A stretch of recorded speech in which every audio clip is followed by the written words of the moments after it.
Welcome, adventurers. Tonight, beneath the flickering torchlight of our grand hall, we gather to share legendary tales from distant realms, stories of magic, monsters, and mighty heroes, to guide you gently into the realm of dreams. Before we cross into the veil of slumber, take a moment to cast a support spell, smash the like button, and join our growing adventuring party by subscribing. Also, I'm curious what realm you're watching from. Whether you're tuning in from Waterdeep, the Sword Coast, or a cozy tavern in California, share your location in the comments below. Your presence strengthens our fellowship and helps our magical community grow ever stronger. Now, the dice have been rolled, and the time for storytelling has come. Get in a comfortable position, dim the lights, and let the journey begin. Chapter 1. The Shadow's Beginning. In the narrow alleyways of Noxus, where lamplight struggles against perpetual shadow and the scent of ambition mingles with desperation, legends are often born, not from glory, but from necessity. Tonight, as darkness settles around us like a familiar cloak, we venture into the story of one who learned that survival itself could become an art form. This is the tale of Talon, the Blade's shadow, whose journey from forgotten orphan to master assassin speaks to the transformative power of purpose found in the most unlikely places. Picture, if you will, the undercity of Noxus in its raw, unforgiving splendor. Here, beneath the grand spires where generals and nobles plot the empire's expansion, exists a world governed by different laws entirely. The cobblestones, worn smooth by countless desperate footsteps, glisten with moisture that might be rain or might be tears. In this place, the distinction matters little. It is a realm where children learn to walk in silence before they learn to speak, where the space between breaths can mean the difference between life and death. In these forgotten corners of the Empire's greatest city, a child moved like smoke through the perpetual twilight. No records marked his birth. No family claimed his name. No gentle hands had ever guided his first steps. He was, in every sense that mattered to the bureaucrats and census-takers above, invisible. Yet invisibility, as he would learn, could be the greatest gift of all. The boy who would become known as Talon possessed no memories of warmth, no recollections of lullabies or tender embraces. His earliest consciousness emerged in the labyrinthine passages beneath Noxus proper, where the forgotten and the forsaken carved out existences in the spaces between stones. Here, survival demanded a different kind of education than what the privileged children received in their marble academies above. Imagine the peculiar silence of his world, not the peaceful quiet of safe sleep, but the charged hush of prey animals sensing predators nearby. Every sound carried meaning in these depths, the scrape of leather on stone that might herald a patrol, the whisper of fabric that could signal an opportunity or a threat, the barely audible intake of breath that preceded either mercy or violence. The unnamed child learned to read these subtle symphonies with the same dedication others might apply to ancient texts. His small hands, even in those early years, possessed an uncanny steadiness.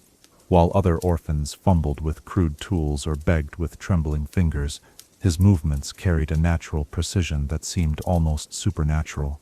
He could slip a coin from a distracted merchant's purse with the delicate touch of morning mist, leaving no trace of his presence, save for the absence of what had been there moments before. The streets taught him lessons that no formal academy could provide. Pain became his most honest teacher, showing him the true cost of carelessness with bruises that bloomed like dark flowers across his pale skin.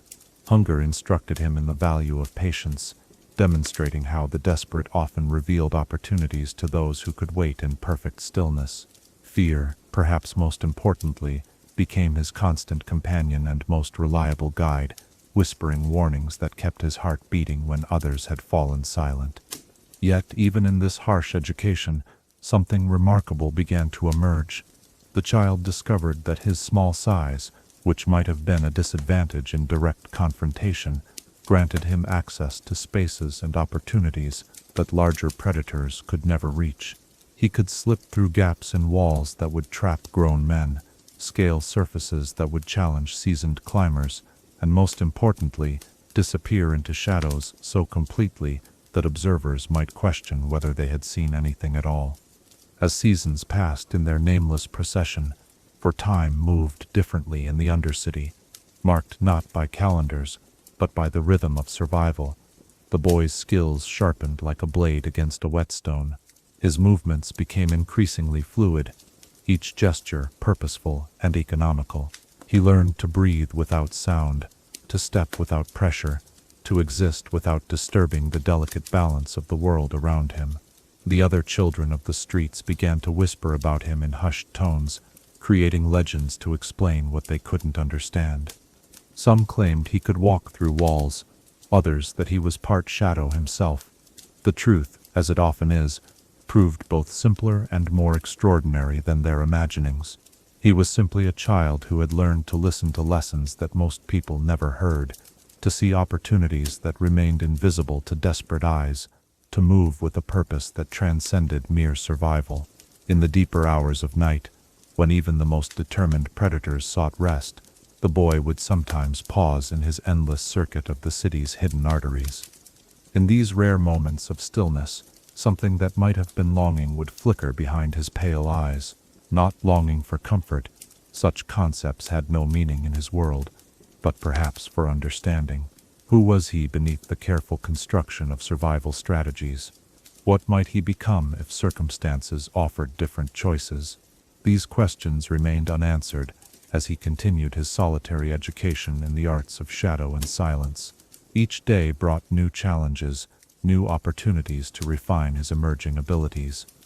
He discovered that observation could be as valuable as action, that patience often yielded greater rewards than haste, that the careful study of others' weaknesses could provide advantages that no amount of strength could match. His reputation, though he possessed no name by which others might know it, began to precede him through the underground networks of the forgotten. Merchants learned to guard their purses more carefully when they felt the peculiar chill that marked his presence. Guards developed habits of glancing over their shoulders when walking routes he was known to frequent. Even the predators who ruled these shadowed territories began to speak of a presence that moved among them like a ghost, taking what it needed and vanishing before consequences could manifest. Yet for all his growing skill, for all the legends that began to accumulate around his nameless figure, the boy remained fundamentally alone. Survival had become his art, invisibility his masterpiece, but purpose remained an elusive concept. He existed in a state of perfect adaptation to his environment, like a creature evolved specifically for life in the margins of civilization. Little did he know that above, in the world of light and official recognition, forces were already moving that would soon reshape his destiny entirely. Generals plotted campaigns that would require tools of a very specific nature. Politicians schemed in ways that demanded instruments of precise application. The Empire's appetite for expansion created needs that traditional soldiers, no matter how skilled, could never fully satisfy. In the grand tapestry of Noxian ambition, a space was forming that would require someone with very particular talents, someone who could move unseen, strike without warning, and disappear before discovery. Someone who understood shadows not as the absence of light, but as a realm unto themselves. Someone who had learned to exist in the spaces between the world's acknowledged reality. The boy continued his nocturnal education, unaware that his carefully honed abilities were about to attract the attention of those who possessed the power to transform anonymous survival into purposeful service. The skills he had developed out of desperate necessity would soon be recognized for their true potential, and the nameless orphan would begin a journey toward becoming something far greater than mere survival could ever offer. As our exploration of these early chapters in Talon's story draws to a gentle close, we're left to contemplate the mysterious ways in which preparation and opportunity converge. In the darkness that nurtured his first abilities, in the silence that taught him patience, in the solitude that forged his self-reliance, the foundation was being laid for a destiny that would reshape not only his own existence, but touch the very heart of an empire's ambitions. Perhaps, as you drift toward your own peaceful rest, you might wonder what hidden talents might emerge from our own moments of quiet struggle, and how do the skills we develop in solitude prepare us for purposes we cannot yet imagine. Chapter 2. Streets of survival. In the heart of Noxus's undercity, where civilized societies' carefully maintained facades crumble into honest brutality, childhood takes on meanings that would horrify those who have known gentler worlds. As we continue our journey through Talon's formative years, imagine yourself walking these unforgiving streets where every dawn brings both promise and peril, where the weak are consumed not out of malice, but out of the simple mechanics of survival that govern all wild places. The unnamed boy's education in the arts of staying alive began before conscious memory could record its lessons. In the maze of crumbling tenements and forgotten alleys that comprised his universe, he learned to distinguish between the footsteps of opportunity and the approach of danger with the same instinctive precision that others might use to recognize familiar voices. Each sound carried weight in his developing understanding, the drag of cloth that might conceal a hidden blade, the particular rhythm of boots that belonged to city guards, the almost musical quality of coins shifting in an unguarded purse. Picture the peculiar geography of his childhood domain, buildings that leaned against each other like weary conspirators, their foundations undermined by time and neglect until the very act of standing became a collaborative effort. Windows, where they existed, were typically broken or boarded, creating a world of perpetual twilight, where shadows held more substance than light. The streets themselves formed a labyrinth that followed no architect's plan, having evolved organically around the needs of those who preferred their movements to remain unobserved. In this environment, the boy learned that size could be an advantage rather than a limitation. While larger predators claimed the obvious territories, the main thoroughfares where merchants might venture, the intersections where multiple escape routes converged, he discovered a realm of spaces designed perfectly for someone of his diminutive stature. Gaps between buildings that would trap a grown man became his private highways. Drainage systems became safe passage beneath the feet of those who might wish him harm. Rooftops, accessed through windows others deemed too small for entry, became his elevated kingdom where he could observe without being observed. The education he received on these streets proved more comprehensive than any formal institution could provide. Mathematics came naturally as he calculated angles of approach, distances between handholds, and the probability of success versus the cost of failure. Physics revealed itself through the necessity of understanding leverage, momentum, and the delicate balance required to move across unstable surfaces. Psychology emerged from the critical need to read intentions and facial expressions, to understand motivation from posture, to predict behavior from the subtle tells that preceded action. Yet perhaps the most valuable lesson these streets offered was the understanding that invisibility wasn't merely about not being seen. It was about becoming so perfectly integrated with one's environment that one's presence registered as natural, unremarkable beneath notice. He learned to move with the rhythm of the city itself, to time his actions with the ebb and flow of attention, to exist in the blind spots that every observer carried without realizing. Hunger became his most persistent teacher, demonstrating lessons in patience that no amount of comfort could have provided. He discovered that desperation made people predictable, that the wealthy let their guard down in inverse proportion to their distance from obvious threat, that the most valuable opportunities often came disguised as mundane moments. A merchant distracted by an argument might leave a stall unguarded for precious seconds. A noble stepping carefully around obvious filth might fail to notice fingers as light as autumn leaves. The boy's hands, already possessed of unusual steadiness, developed a sensitivity that bordered on the supernatural. He could detect the outline of valuables through layers of fabric, sense the distribution of weight in a purse by the way it hung, identify the quality of a lock by running his fingertips across its surface. Touch became his most reliable sense in environments where sight and sound could deceive, where the difference between brass and gold might determine whether a risk was worth taking. As seasons passed in their unmarked progression, the child began to understand that survival required more than merely avoiding death. It demanded a kind of artistry that transformed necessity into elegance. His movements became increasingly economic, each gesture serving multiple purposes. A step that brought him closer to a target might simultaneously position him for escape. A reach that seemed casual could conceal the acquisition of something valuable. Every action flowed into the next with a fluidity that suggested careful choreography rather than desperate improvisation. The other inhabitants of this shadow realm began to take notice of his growing reputation. Older thieves, hardened by years of brutal competition, found their established territories inexplicably less profitable when he began operating nearby. Guards who had learned to expect certain patterns of criminal activity discovered that their familiar strategies became ineffective against someone who seemed to exist outside conventional understanding of how such predators behaved. Yet, recognition brought its own dangers. Success in these streets attracted attention, and attention could prove as deadly as failure. The boy learned to manage his reputation as carefully as he managed his physical presence, ensuring that his capabilities remained legendary rather than documented, feared rather than understood. He became a story that older criminals told to explain their failures, a shadow that guards blamed for their inability to maintain security, a presence that existed more in rumor than in witnessed fact. During the deepest hours of night, when the city's legitimate activities surrendered to those who preferred darkness, the boy would sometimes pause in his ceaseless education to observe the world above.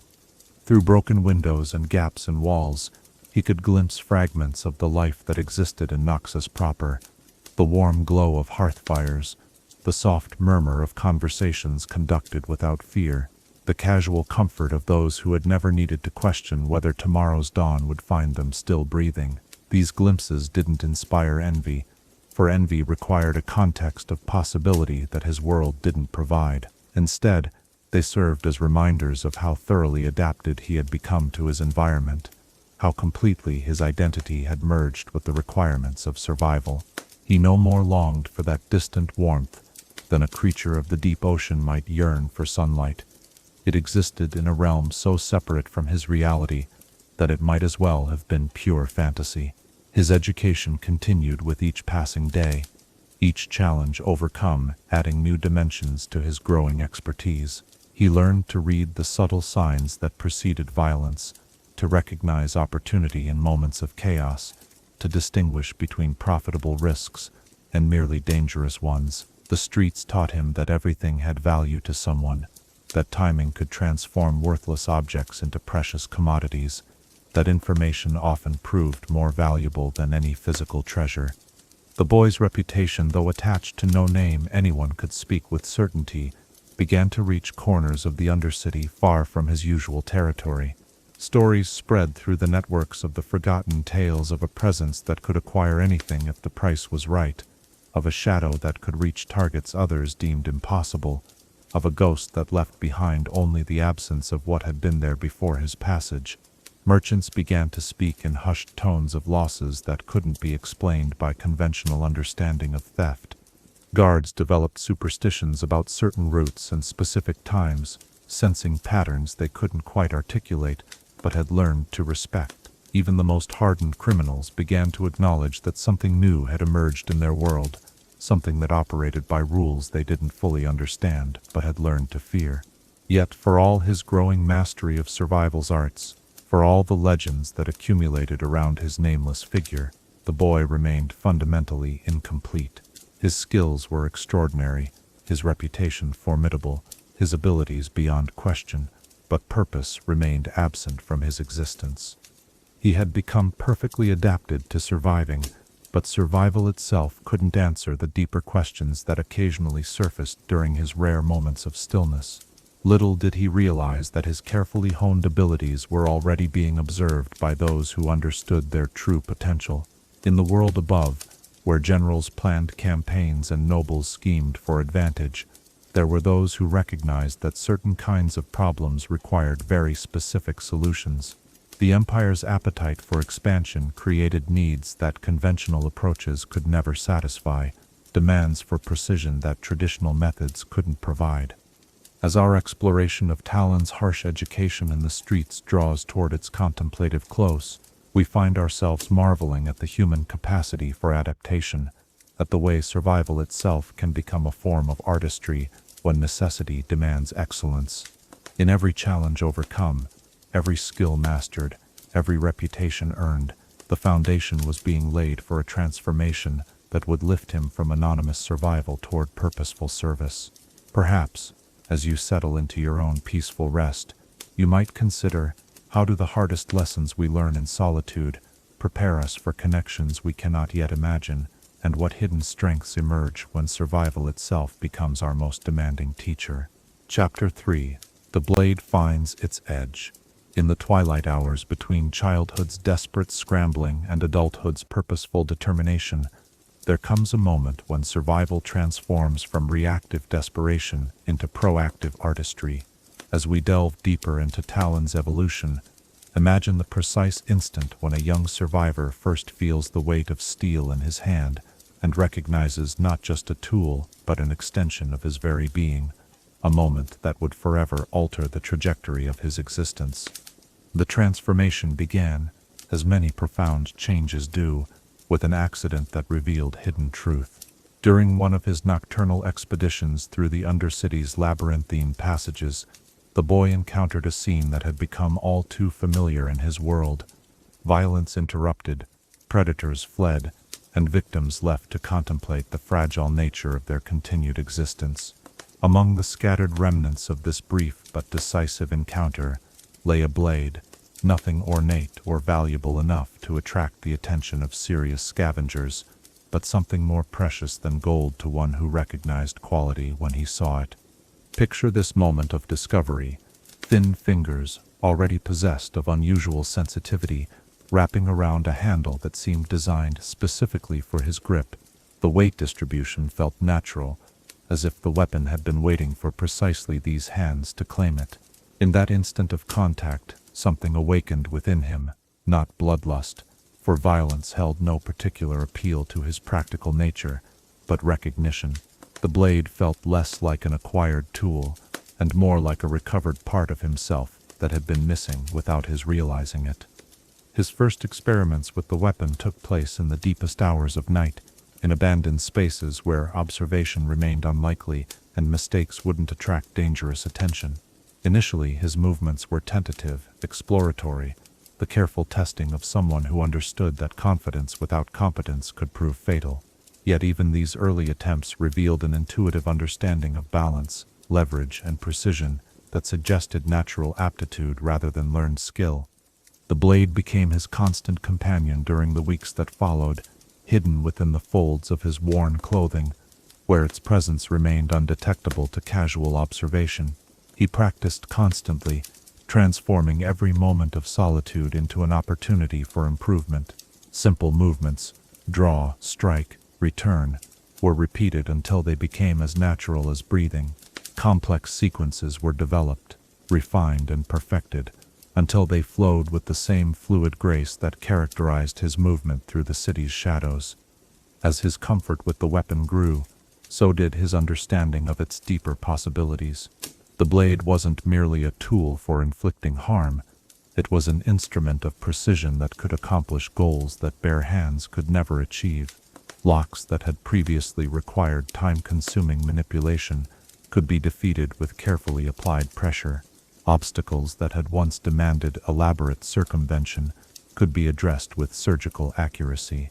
Most importantly, threats that had previously required extensive avoidance strategies could now be neutralized with decisive action. The first time circumstances forced him to use the blade in genuine conflict, the encounter lasted mere seconds, but taught lessons that would echo throughout his developing understanding of his own capabilities. A predator, emboldened by what appeared to be easy prey, discovered too late that assumptions about vulnerability could prove fatally incorrect. The boy's response was swift, precise, and utterly without hesitation, not because he craved violence, but because survival demanded immediate and decisive action when retreat proved impossible. In the aftermath of that encounter, as he cleaned the blade with the same careful attention he devoted to all his tools, the boy experienced something that might have been revelation. The weapon hadn't made him more violent, it had made him more complete. The fears that had previously shaped his movements, the constant calculation of risk versus reward that had governed every decision, began to transform into something approaching confidence. Not the reckless confidence of the inexperienced, but the quiet assurance of someone who understood his own capabilities. His reputation in the Undercity began to evolve accordingly. Where once he had been known as a particularly gifted thief, stories now emerged of encounters that ended with surprising swiftness and decisive finality. Predators who had grown comfortable with their positions in the local hierarchy discovered that their assumptions about power dynamics required substantial revision. The boy's territories, once claimed through stealth and avoidance, were now maintained through a combination of invisibility and the understanding that some shadows contained more danger than others. Yet even as his skill with the blade developed from competence to mastery, the boy remained fundamentally unchanged in his approach to conflict. Violence was never his first choice, never his preferred solution to problems that could be addressed through other means. The blade served as a final option rather than a primary strategy, a guarantee that survival remained possible even when all other approaches had been exhausted. This restraint, perhaps more than his technical skill, marked him as something beyond a mere street fighter or casual predator. The weapon itself seemed to respond to his careful attention, its edge maintaining a sharpness that defied the normal wear of constant use. He learned to read its balance like a familiar book, to anticipate its responses to subtle adjustments in grip or angle, to trust its guidance when speed mattered more than conscious thought. The blade became less a tool he wielded and more a partner in the delicate dance of survival that characterized his existence. As seasons passed and his reputation continued to grow, the boy began to attract attention from unexpected quarters. Older criminals, veterans of countless street conflicts, would occasionally emerge from whatever depths they inhabited to observe his techniques. Their assessments, shared in whispered conversations he wasn't meant to overhear, spoke of potential that transcended the normal boundaries of street-level survival. They recognized something in his movements, something in his approach to combat, that suggested capabilities worthy of more sophisticated applications. The blade training expanded beyond simple combat techniques to encompass the full spectrum of what such a weapon could accomplish in skilled hands. He learned to use its edge for purposes that required the finest precision, picking locks, disabling traps, creating openings where none had existed before. He discovered that the weapon's balance made it suitable for throwing when circumstances demanded strikes at distance, that its design allowed for concealment in ways that larger weapons could never achieve. More importantly, he began to understand the psychological dimensions of blade work, how the mere knowledge that someone possessed such skills could alter the dynamics of an encounter before physical conflict even began. Reputation, carefully managed, could prevent more violence than any amount of actual fighting. The suggestion of capability often proved more effective than its demonstration, particularly when that suggestion was backed by enough documented evidence to establish credibility. His movements through the city began to change as his confidence with the blade developed.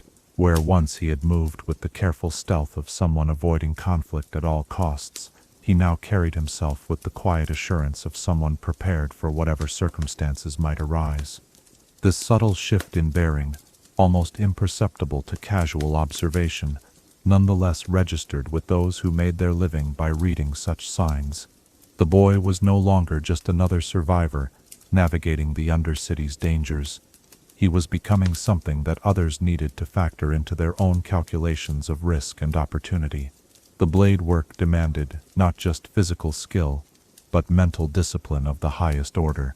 Every movement required conscious thought until it became unconscious reflex. Every technique needed practice until it transcended the limitations of deliberate action. Every strategy had to be internalized until response became as natural as breath itself. This discipline, perhaps more than any specific technical skill, began to shape his approach to all aspects of existence. During the quiet hours when the city's legitimate activities surrendered to those who preferred darkness, he would sometimes pause in his practice to contemplate the strange path his life had taken. The blade had opened possibilities he could never have imagined during his earliest days of simple survival. Yet, with these new capabilities came new responsibilities, new questions about purpose and direction that mere survival had never required him to consider. The weapon had made him more than just another forgotten child scrambling for existence in society's margins. It had given him the tools to shape his circumstances, rather than merely react to them, to influence outcomes rather than simply endure them. Yet this power came with the recognition that capability demanded choice, that skill created responsibility for how that skill was employed.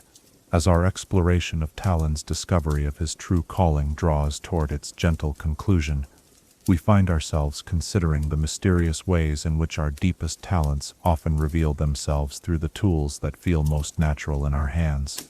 In his growing mastery of the blade, in his evolving understanding of precision and timing, the foundation was being established for a future that would transcend mere survival to embrace purpose itself.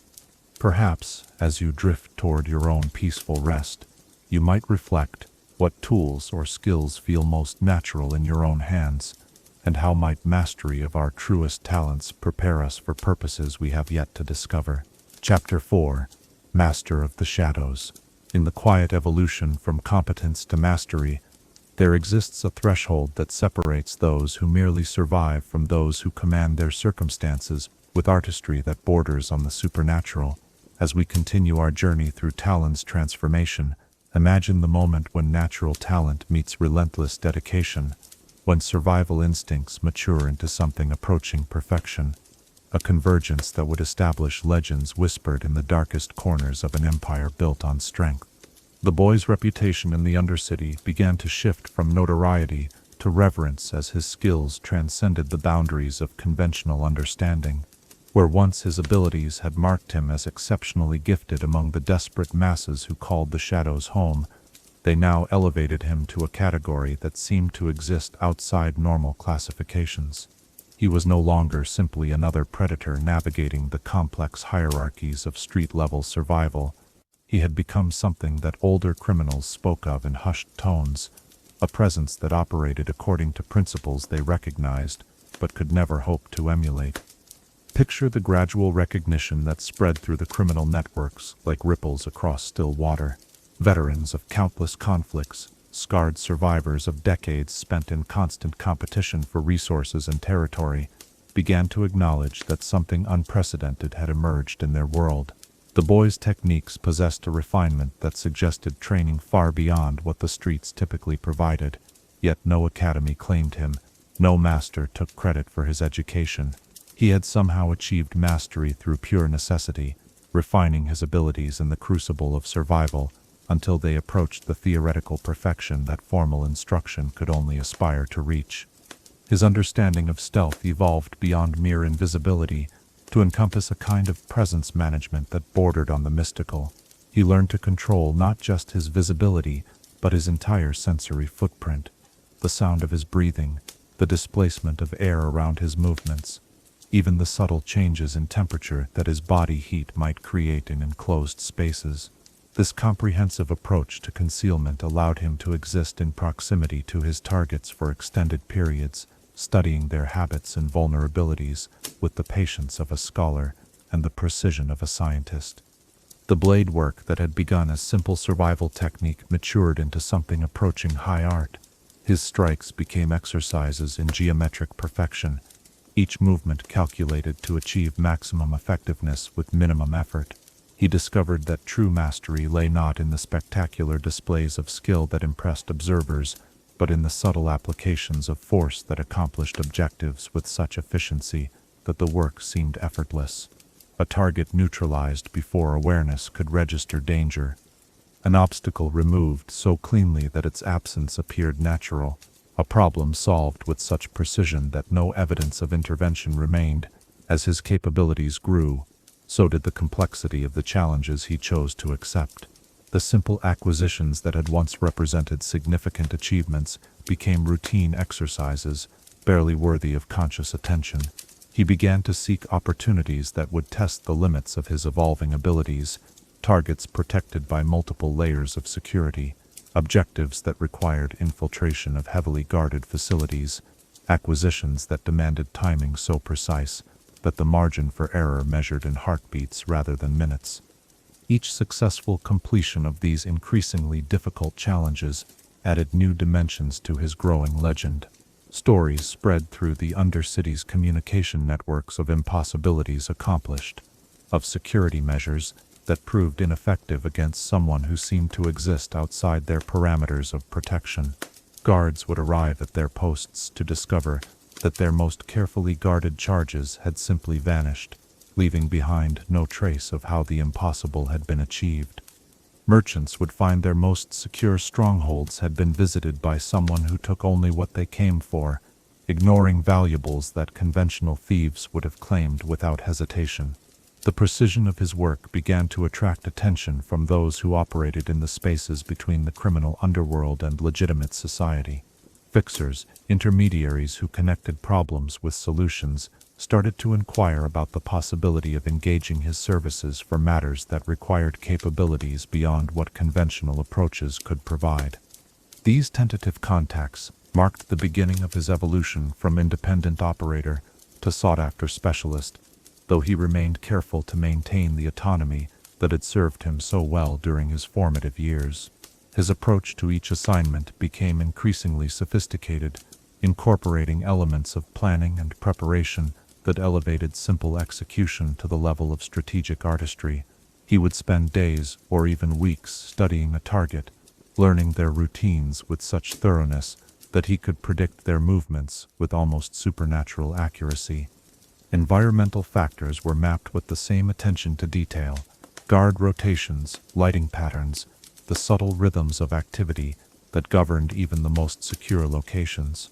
The psychological dimensions of his work received equal attention to the physical techniques.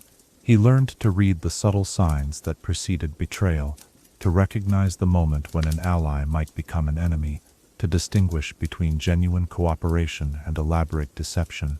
This understanding of human nature, refined through countless interactions with those who lived by deception and violence, became as valuable as any technical skill he possessed. His reputation began to transcend the boundaries of the Undercity, reaching into circles where legitimate business intersected with activities that required more flexible approaches to problem-solving. Whispered references to his capabilities appeared in conversations between those who shaped policy and those who implemented it, between those who identified problems and those who made them disappear. The unnamed boy had somehow achieved recognition among individuals whose very acknowledgement represented a form of validation that no formal credential could provide. Yet even as external recognition grew, he remained fundamentally unchanged in his approach to his work. Violence was still employed only when necessary, efficiency remained his primary objective, and anonymity continued to be his most treasured protection. The growing legend that surrounded his activities served as both advertisement and shield, attracting the right kind of attention while discouraging casual interference from those who might otherwise seek to exploit or eliminate a perceived threat to their own operations. The weapons he employed expanded beyond the original blade to encompass a variety of specialized tools, each selected for specific applications that conventional approaches couldn't address. Throwing knives balanced for accuracy at various distances, climbing equipment designed for silent operation, lock picks crafted with precision that allowed access to security measures that defeated ordinary tools. Each addition to his arsenal was chosen not for its impressiveness, but for its utility in addressing problems that required solutions beyond the reach of standard techniques. His understanding of the city's geography evolved to encompass not just the obvious routes of travel, but the hidden arteries that connected seemingly separate locations. Drainage systems, maintenance passages, abandoned construction projects, all became components of a three-dimensional map that existed primarily in his memory, allowing him to move through Noxus with a freedom that seemed to violate the normal constraints of architecture and security. This intimate knowledge of the city's hidden anatomy gave him advantages that no amount of strength or speed could provide. The timing of his operations became an art form unto itself, each action coordinated with the natural rhythms of urban life to minimize the possibility of unexpected interference. He learned to read the subtle patterns that governed human behavior, to anticipate when guards would be most alert, and when their attention might waver, to recognize the moments when circumstances aligned, to create opportunities that might not occur again for weeks or months. As his mastery approached its full flowering, he began to understand that true excellence in his chosen field required more than just technical proficiency. It demanded a kind of philosophical approach that integrated all aspects of his being into a unified whole. His movements, his breathing, his very thoughts became components of a larger system designed to achieve objectives with the same inevitability that characterized natural law. The boy who had once scrambled desperately through the Undercity's passages, driven by nothing more than the need to survive until morning, had transformed into something that transcended the normal categories of criminal expertise.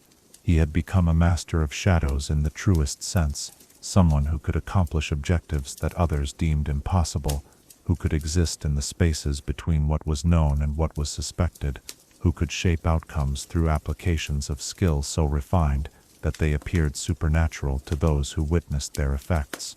As our exploration of Talon's emergence as a true master draws toward its contemplative conclusion, we find ourselves marveling at the transformation that discipline and dedication can work upon natural talent.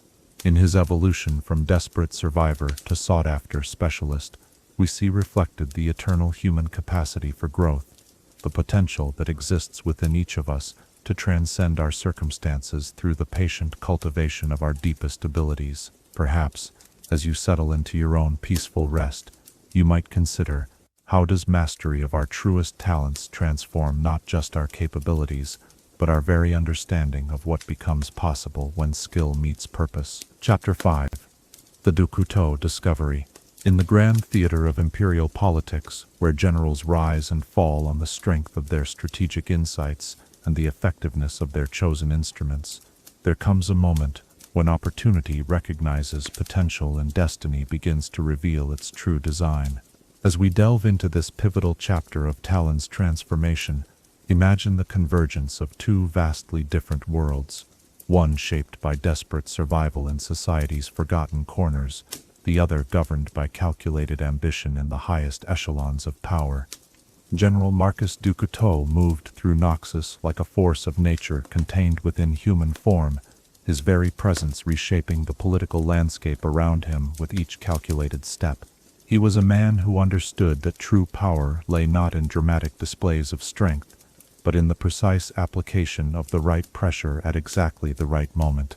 His reputation had been built upon a foundation of victories that appeared almost effortless to outside observers, yet those who served under his command knew that such apparent ease was the product of meticulous preparation and an understanding of warfare that transcended conventional tactical thinking. Picture the general during one of his periodic inspections of the city's security arrangements, not the ceremonial reviews that satisfied political requirements, but the genuine assessments that revealed the true state of Noxus's defensive capabilities. He moved through the urban landscape with the same systematic thoroughness that characterized his military campaigns, observing not just the obvious elements of security infrastructure, but the subtle gaps that existed between official protocols and practical implementation. It was during one such inspection that whispered reports reached his attention, stories that would have seemed like elaborate fantasies if they hadn't been corroborated by multiple independent sources. Tales of impossibilities accomplished in the Undercity, of security measures that proved ineffective against someone who seemed to exist outside their parameters of protection. The general listened to these accounts with the careful attention he devoted to all intelligence that might prove tactically relevant, recognizing that such capabilities, if they truly existed, represented resources that could serve purposes far beyond mere criminal enterprise. The investigation that followed was conducted with the same precision that du Couteau applied to all his strategic endeavors. Rather than relying on the crude methods that other officials might employ, sweeping raids, mass arrests, the blunt instruments of conventional law enforcement, he chose to observe and evaluate. Specialists were deployed not to capture or eliminate the mysterious figure whose activities had generated such remarkable stories, but to verify whether reality matched reputation. The reports that returned to the general's attention painted a picture that challenged conventional understanding of what individual capability could achieve. His agents described techniques that suggested training far beyond what the streets typically provided, precision that approached the theoretical limits of human possibility, and an understanding of stealth that seemed to violate the normal constraints of physics. Most remarkably, they reported that these extraordinary abilities appeared to be entirely self-taught, refined through necessity rather than formal instruction. For a man who had spent his career identifying and cultivating exceptional talent, these reports represented something unprecedented. The general had encountered many skilled individuals during his years of service, soldiers who excelled under pressure, officers who demonstrated tactical brilliance, specialists who possessed capabilities that made them invaluable for specific applications, yet none had achieved such mastery through pure necessity, without guidance or institutional support. The implications were staggering. If such ability could emerge from the crucible of survival alone, what might it become with proper direction and resources? The decision to make direct contact required careful consideration of multiple factors. The individual in question had demonstrated a preference for anonymity that bordered on the obsessive, suggesting that conventional approaches to recruitment might prove counterproductive. Moreover, someone with such capabilities presumably possessed options that would make standard incentives ineffective. The general recognized that success would require an approach that acknowledged the unique nature of both the target and the desired outcome. The first encounter was orchestrated with the same attention to detail that Couteau applied to his most complex military operations. Rather than attempting to force a meeting through overwhelming pressure, an approach that might drive such a capable individual permanently underground, he chose to create circumstances that would naturally lead to contact. Intelligence suggested that the mysterious figure occasionally accepted assignments that required capabilities beyond conventional criminal expertise. The general arranged for such an opportunity to present itself, one that would serve as both test and invitation. Picture the moment of first observation.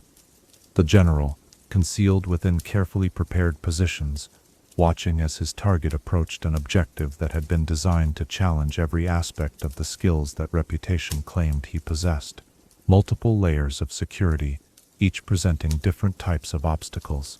Guards positioned according to patterns that would test ability to predict and exploit human behavior. Environmental challenges that would require not just stealth but comprehensive understanding of urban architecture and surveillance technology. What followed exceeded even the general's carefully calibrated expectations. The approach demonstrated strategic thinking that incorporated elements of timing, psychology, and environmental manipulation into a unified plan of remarkable sophistication.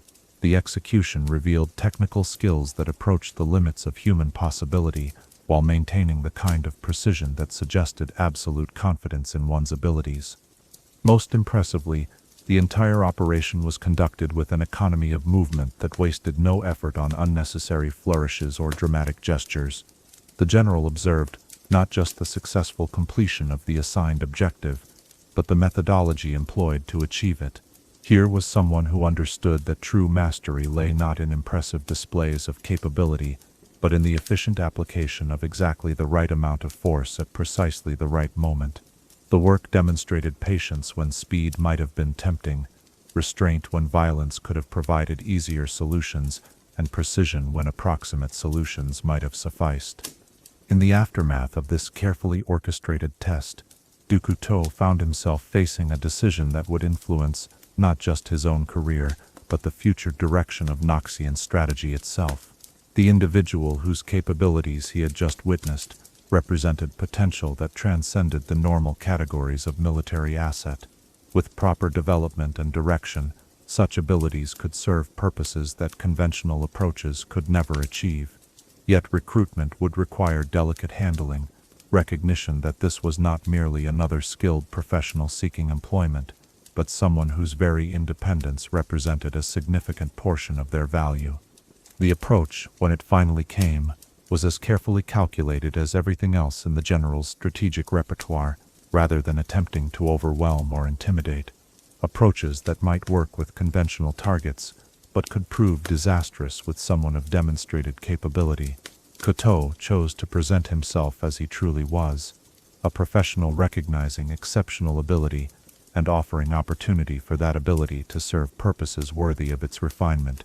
The conversation that followed would later be remembered by both participants as one of the most significant exchanges of their respective careers. The general spoke not of threats or coercion, but of potential and possibility. He outlined a vision of what such capabilities might accomplish when directed toward objectives that transcended mere survival or criminal profit. Most importantly, he demonstrated understanding that true excellence could not be commanded or purchased, only offered appropriate channels through which to express itself. For his part, the young man who had never possessed a name worth speaking listened with the same careful attention he devoted to all intelligence that might prove tactically relevant. The general's reputation preceded him. Here was someone who understood the value of precision, who appreciated efficiency over spectacle, who recognized that the most effective solutions often remained invisible to casual observation. More significantly, Couteau spoke of purposes that might justify the application of abilities that had been developed purely for survival. The decision, when it came, was not made lightly. The young assassin had spent his entire conscious existence maintaining independence, recognizing that freedom of action represented his most valuable protection against the countless threats that characterized his world. Yet the general's proposal offered something that had never existed in his previous experience: the possibility of purpose beyond mere survival, of applying his abilities toward objectives that might justify their refinement and development. The moment of acceptance marked not just a career change, but a fundamental transformation in identity. The nameless orphan who had learned to survive through pure necessity was about to become something unprecedented in Noxian military history, a weapon of such precision and capability that his very existence would reshape strategic thinking throughout the Empire. Yet this transformation would require not just new skills and knowledge, but a complete reconceptualization of what his abilities might accomplish when directed toward purposes greater than individual survival. As our exploration of this pivotal moment in Talon's evolution draws toward its contemplative conclusion, we find ourselves witnessing one of those rare convergences when potential meets opportunity and destiny begins to reveal its true design. In the general's recognition of extraordinary ability and the young assassin's acceptance of greater purpose, we see reflected the eternal dance between talent seeking direction and vision, recognizing the instruments of its implementation. Perhaps, as you drift toward your own peaceful rest, you might consider, how do the most transformative moments in our lives often emerge when someone recognizes potential we didn't know we possessed? And what might we accomplish if our deepest abilities were offered worthy purposes to serve? Chapter 6. Adoption and Training. In the careful alchemy of transformation that turns raw potential into refined mastery, there exists a sacred trust between teacher and student that transcends mere instruction to become something approaching family bond. As we continue our journey through Talon's metamorphosis, imagine the profound shift that occurs when a life shaped by solitary survival encounters the structured guidance of someone who recognizes not just ability, but the deeper purpose that ability might serve when properly directed and nurtured.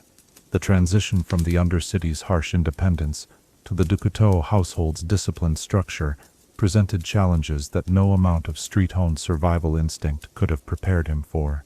Where his previous existence had been governed by the immediate demands of staying alive until the next dawn, this new environment operated according to principles that extended far beyond mere survival. Here, every action served multiple purposes, every lesson built upon previous understanding, and every day brought him closer to becoming something he had never imagined possible.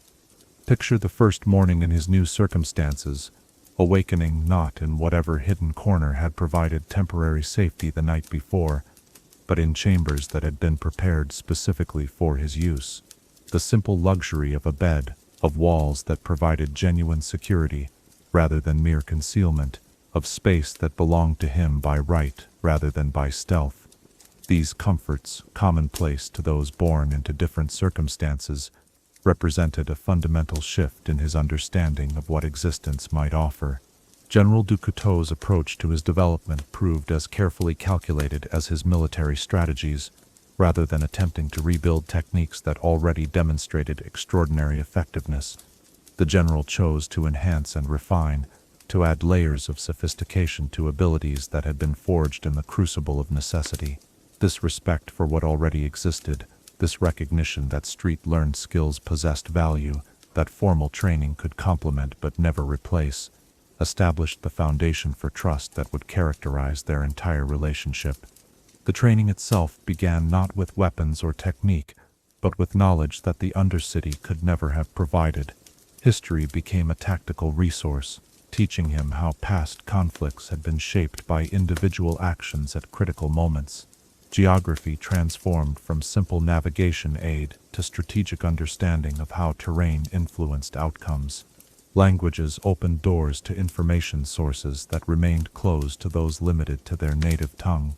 Mathematics revealed the hidden patterns that governed probability, timing, and the precise calculation of risk versus reward. Yet even as his intellectual education expanded to encompass subjects that few formal academies could match, the physical development of his abilities proceeded along paths specifically designed to complement his existing strengths. Where another teacher might have attempted to impose conventional fighting styles, du Couteau recognized that true mastery required techniques tailored to the individual practitioner.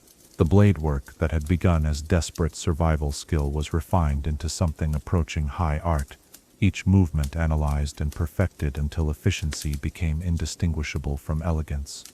The general's own expertise in assassination and intelligence work provided insights that no amount of street experience could have offered. Formal poisoncraft replaced the crude toxins that necessity had sometimes demanded. Architectural knowledge revealed structural weaknesses that could be exploited by someone with the skill to reach them. Social engineering became a tool as valuable as any physical weapon, teaching him to manipulate circumstances and individuals with the same precision he applied to his blade work. Perhaps most significantly, the training environment provided something that his previous existence had never offered: the luxury of failure without fatal consequence. In the Undercity, mistakes meant death or capture, creating a learning environment where experimentation was too dangerous to pursue. Under du Couteau's guidance, he could explore the limits of his abilities, test new techniques, and refine approaches without the constant pressure of immediate survival. This freedom to fail and learn from failure accelerated his development in ways that pure necessity could never have achieved. The weapons training expanded far beyond the single blade that had been his constant companion. He learned to work with paired weapons that allowed for simultaneous offense and defense. Throwing techniques were refined until he could place projectiles with surgical precision at distances that defied conventional understanding of accuracy. Specialized tools were introduced, each designed for specific applications that conventional approaches couldn't address. Yet through all these additions, the general ensured that complexity never compromised the essential simplicity that made his techniques so devastatingly effective. The psychological dimensions of his education proved equally comprehensive. Where the streets had taught him to read immediate threats and short-term opportunities, formal training expanded his understanding to encompass long-term planning and strategic thinking. He learned to analyze opponents, not just for immediate weaknesses, but for patterns of behavior that might be exploited over extended periods. Information gathering became a skill as refined as any physical technique, teaching him to extract useful intelligence from sources that seemed unlikely to possess anything of value. Integration into the du Couteau household brought him into contact with others who served the general's interests, each possessing their own specialized skills and areas of expertise. These interactions, carefully managed to ensure security while providing educational opportunities, exposed him to perspectives and techniques that his solitary development could never have encompassed. He observed how professionals in different fields approached their work, learning lessons about efficiency, precision, and dedication that transcended the boundaries of any single discipline.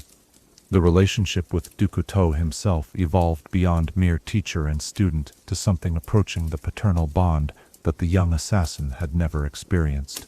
The general demonstrated through consistent action, rather than empty words, that excellence deserved recognition, that loyalty earned protection, and that family could be forged through shared purpose rather than mere blood relation. This emotional security, perhaps more than any technical instruction, provided the foundation for growth that transformed potential into achievement. Yet even as comfort and security allowed him to explore new dimensions of his abilities, the training never lost sight of practical application. Every technique was tested not just in controlled conditions, but in scenarios that simulated the kind of challenges he might face in actual operations. The general's extensive network provided opportunities for real-world application of developing skills, allowing him to build experience gradually while maintaining the safety net that formal support could provide. The development of his tactical thinking proved particularly significant, where his previous approach to challenges had been necessarily reactive, responding to immediate threats and opportunities as they arose. Formal training taught him to think several moves ahead, to anticipate consequences, and prepare for contingencies that might not become relevant for weeks or months. This strategic perspective transformed him from someone who survived circumstances to someone who could shape them according to his own objectives. Physical conditioning reached levels that his street existence, despite its demands, had never required. Formal training revealed that his natural agility and strength could be enhanced through specific exercises and dietary regimens that the Undercity couldn't have provided. Endurance expanded beyond mere survival requirements to encompass the kind of sustained performance that complex operations might demand. Recovery techniques allowed him to maintain peak effectiveness through extended periods of high-stress activity. The psychological preparation proved equally comprehensive. Meditation techniques taught him to maintain perfect calm under pressure that would shatter less disciplined minds. Memory training expanded his ability to retain and organize vast amounts of tactical information. Emotional control exercises ensured that personal feelings never compromised professional judgment, that anger or fear never influenced decisions that required objective analysis. As months of intensive development passed, the transformation became apparent not just in his enhanced capabilities, but in his fundamental understanding of what those capabilities might accomplish. The desperate orphan who had learned to steal and kill for survival had evolved into something unprecedented, a weapon of such precision and versatility that his very existence expanded the range of problems that could be solved through direct action. Yet perhaps the most significant aspect of this transformation was the sense of belonging that formal adoption provided. For the first time in his conscious existence, he possessed not just a name but an identity that connected him to something larger than mere individual survival. The Couteau name carried weight throughout Noxian society, opening doors and commanding respect that his abilities alone, however extraordinary, could never have achieved. The training period drew toward its conclusion not with formal ceremony, but with the quiet recognition that student had become colleague, that potential had been fully realized, that the general's investment in exceptional ability had yielded returns that exceeded even his carefully calculated expectations. The young man who had once moved through the Undercity's shadows as a nameless ghost was now ready to serve purposes that would reshape the very foundation of Noxian strategic thinking. As our exploration of this transformative period draws toward its contemplative conclusion, we find ourselves witnessing the profound alchemy that occurs when raw talent meets structured guidance, when individual ability is offered the resources and direction necessary for its full flowering. In Couteau's patient cultivation of extraordinary potential and Talon's acceptance of growth beyond survival, we see reflected the eternal human capacity for transformation when trust and dedication unite in pursuit of excellence. Perhaps, as you settle into your own peaceful rest, you might consider, how do the relationships that shape us most profoundly often begin when someone recognizes potential we didn't know we possessed? And what might we become if our deepest abilities were nurtured by those who understand their true worth? Chapter 7. The Family Business. In the intricate dynamics that define families bound not merely by blood, but by shared purpose and mutual understanding. There exists a delicate balance between individual identity and collective mission that shapes each member's understanding of their place in the larger design. As we delve deeper into Talon's integration into the Couteau household, imagine the complex interplay of personalities, ambitions, and loyalties that characterized one of Noxus's most influential families, a constellation of exceptional individuals united by their commitment to excellence and their understanding that true strength emerges from coordinated effort rather than individual achievement. The Couteau estate existed as a world unto itself, where political strategy and personal relationship intertwined in ways that outsiders could never fully comprehend. Here, dinner conversations might casually reference intelligence operations that would reshape international relations, while training sessions served as both skill development and family bonding time. The household operated according to principles that acknowledged no separation between professional excellence and personal loyalty, creating an environment where individual growth served collective purpose and collective success enhanced individual achievement. Picture Talon's gradual understanding of his new family's intricate dynamics. Katerina, whose fierce independence and tactical brilliance had already earned her recognition as one of Noxus's most formidable operatives, represented everything he might have become if his development had followed conventional paths. Her approach to their shared profession demonstrated how formal training and natural talent could combine to produce results that satisfied both personal ambition and family expectations. Yet, despite her achievements, she welcomed his integration with a generosity that spoke to her understanding that excellence in others enhanced rather than threatened her own position. The relationship that developed between them transcended simple sibling rivalry to become something approaching professional partnership. Where others might have seen competition between two exceptionally skilled individuals operating in similar fields, they recognized the advantages that their different approaches could provide when properly coordinated. Her direct, aggressive style complemented his preference for subtlety and precision, creating possibilities for operations that neither could have accomplished alone. This professional synergy gradually evolved into genuine personal connection, the kind of trust that could only emerge between individuals who understood each other's capabilities and limitations. Cassiopeia presented a different kind of challenge to his understanding of family dynamics. Her political acumen and social sophisticate Ranchan operated in spheres that his street-born background had never prepared him to navigate, yet her acceptance of his place within the family hierarchy demonstrated that respect could be earned through demonstrated competence rather than inherited privilege. Her ability to manipulate social situations with the same precision he applied to physical challenges taught him lessons about influence and power that purely tactical training could never have provided. The conversations between family members revealed layers of complexity in their shared enterprise that extended far beyond simple assassination work. They spoke of information networks that spanned continents, of political relationships that required maintenance across decades, of strategic objectives that might take years to accomplish through patient manipulation of circumstances and individuals. Talon began to understand that his adoption into this family had made him part of an organization whose influence touched every aspect of Noxian society and extended into the corridors of power throughout Valoran. General Couteau's leadership of this family enterprise demonstrated how personal relationships and professional objectives could be seamlessly integrated when all participants shared common understanding of their ultimate goals.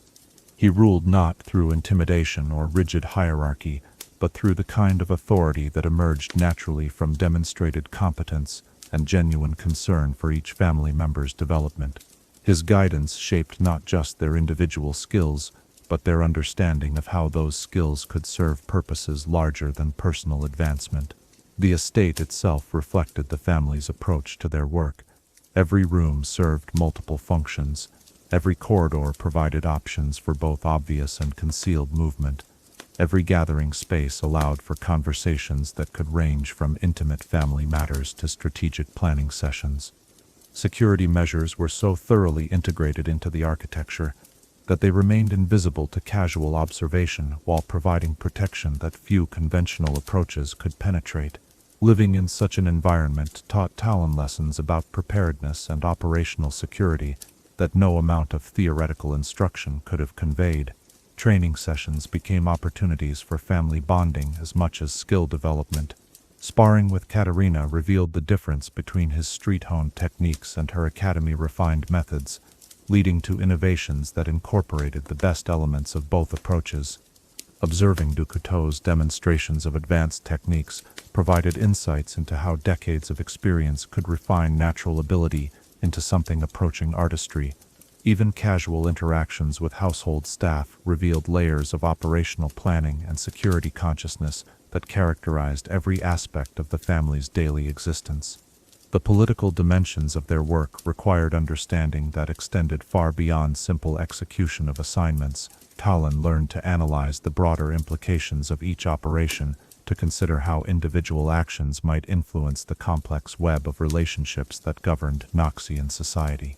He discovered that their family's reputation provided both opportunities and responsibilities, that their success in previous endeavors created expectations that future performance must meet or exceed.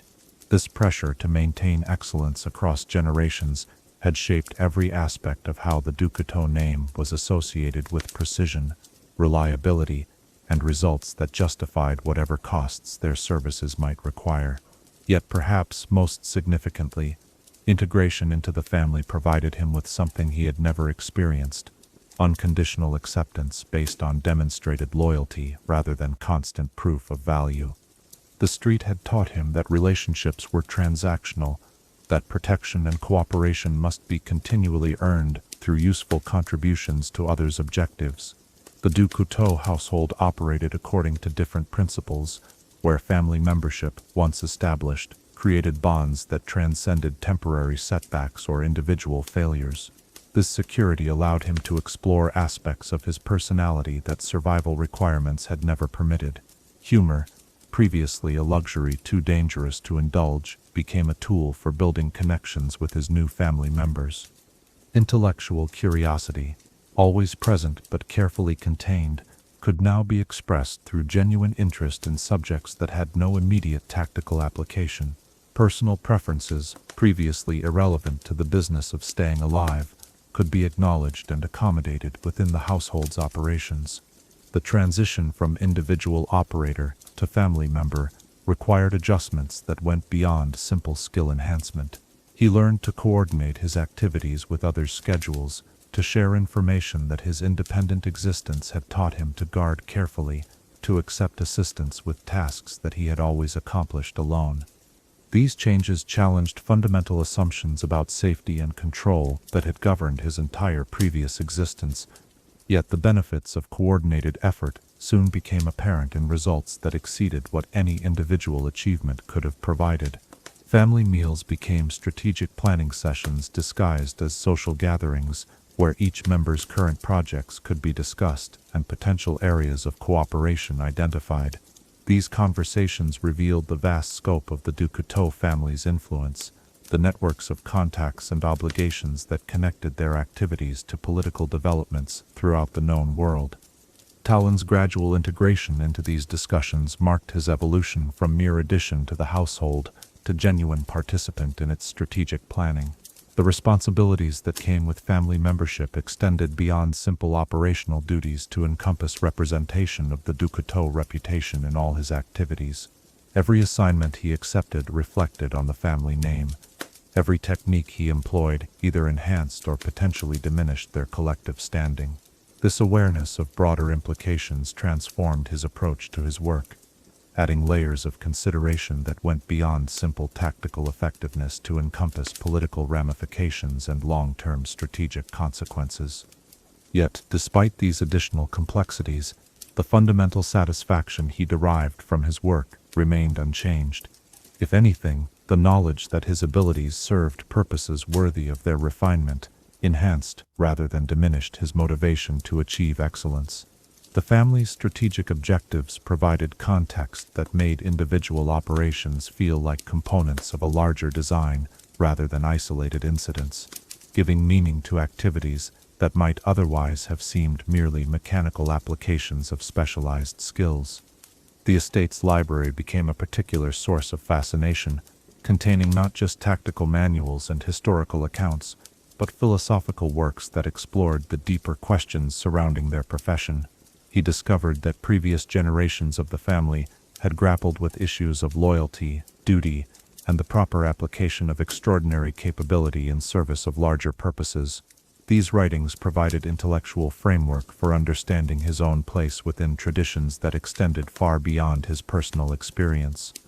As seasons passed, and his integration into the family deepened, Talon began to understand that the Couteau household represented something unprecedented in his experience.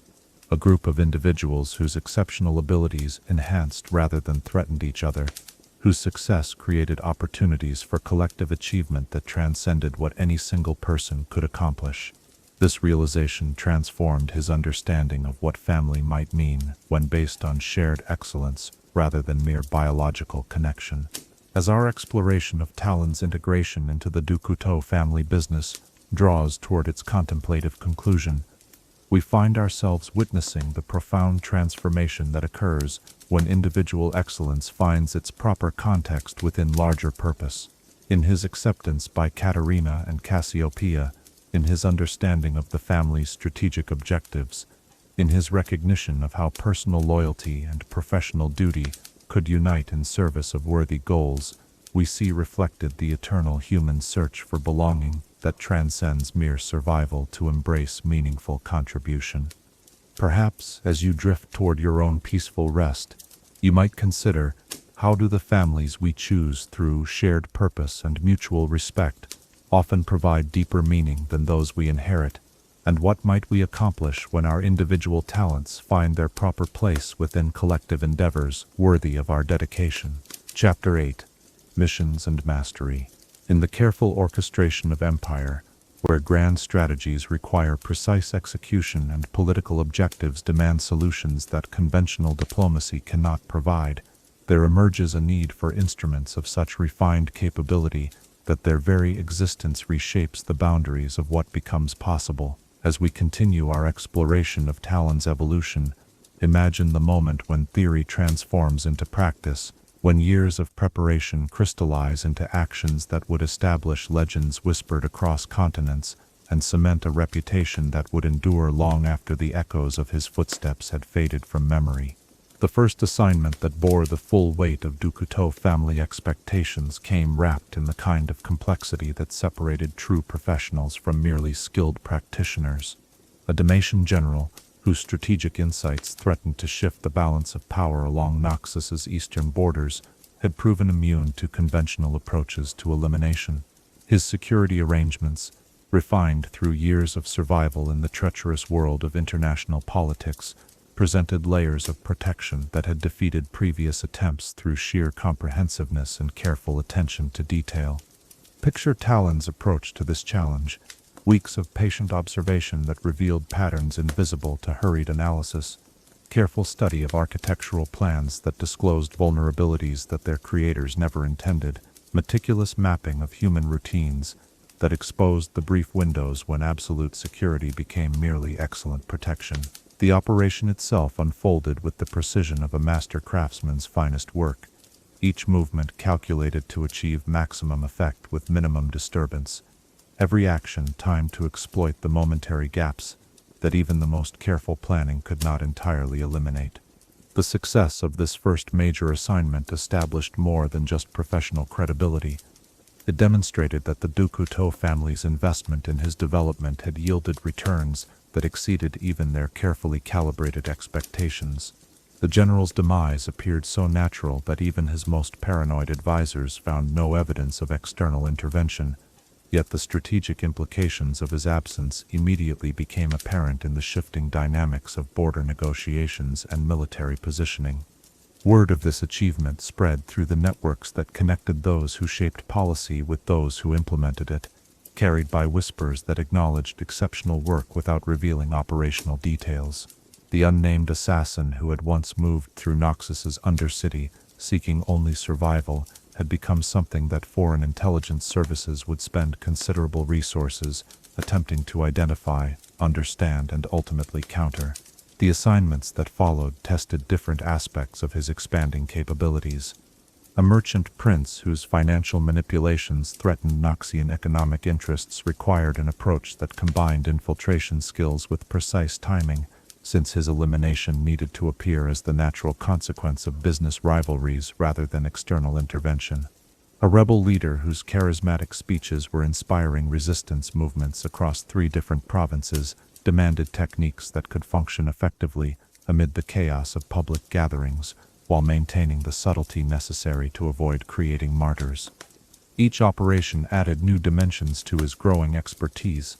Desert infiltrations taught him to work in environments where concealment depended on understanding how light and shadow behaved across sand dunes rather than urban architecture. Maritime assignments revealed the unique challenges of shipboard security and the opportunities that port cities provided for those who understood how commerce and information flowed through such critical junctions. Mountain operations demonstrated how altitude and weather could be transformed from obstacles into tactical advantages when properly anticipated and exploited. The reputation that began to accumulate around his activities served dual purposes, advertising his capabilities to those who might require such services, while simultaneously providing protection through the deterrent effect that uncertainty could create among potential adversaries. Foreign intelligence networks began to speak of a Noxian asset, whose methods defied conventional countermeasures, whose operations left behind no signatures that could be analyzed for patterns or weaknesses. Yet perhaps most significantly, each successful mission strengthened the bonds that connected him to his adoptive family and their shared understanding of excellence in service of worthy objectives. Couteau's satisfaction with results that exceeded even his demanding standards provided validation that transcended simple professional approval to touch something deeper, the recognition that potential had been fully realized, that investment in exceptional ability had produced returns that justified every resource devoted to its development. The geographical scope of his operations expanded, as Noxian interests required solutions to problems that emerged across the known world. Shuramen assignments taught him to navigate political complexities that involved not just human actors but ancient magical forces that most outsiders could never fully comprehend. Ionian infiltrations revealed how spiritual traditions could create security measures that operated according to principles entirely different from conventional military thinking. Even ventures into the Freljord's frozen territories demonstrated how environmental extremes could be transformed from nearly insurmountable obstacles into unique opportunities for those prepared to work within their constraints. The tools of his trade evolved to match the increasing sophistication of the challenges he faced. Specialized poisons were developed for targets whose physiologies or magical protections rendered conventional toxins ineffective. Climbing equipment was refined to function silently in environments where the slightest sound might compromise entire operations. Communication devices allowed coordination with support networks across distances that would have made previous generations of operatives entirely dependent on their individual resources and judgment. Perhaps most importantly, his understanding of the political dimensions of his work deepened with each assignment's successful completion. He learned to analyze not just the immediate tactical requirements of specific objectives, but the broader strategic implications that made certain targets worthy of the risks that their elimination would require. Information gathering became as crucial as physical infiltration, since understanding motivation and relationships often proved more valuable than knowledge of security arrangements or personal habits. The psychological aspects of his profession received equal attention to technical skill development. He learned to read the subtle signs that preceded betrayal, to recognize when apparent cooperation masked elaborate deception, to distinguish between genuine alliance and temporary convenience. These insights, refined through encounters with individuals whose survival had depended on their ability to manipulate others' perceptions, became as valuable as any weapon in his expanding arsenal. The networks of contacts that supported his operations grew to encompass individuals whose loyalty to Noxian interests transcended national boundaries or conventional political alignments. Information brokers, transportation specialists, equipment suppliers, all became components of an infrastructure that allowed his capabilities to be projected across greater distances and applied to increasingly complex objectives.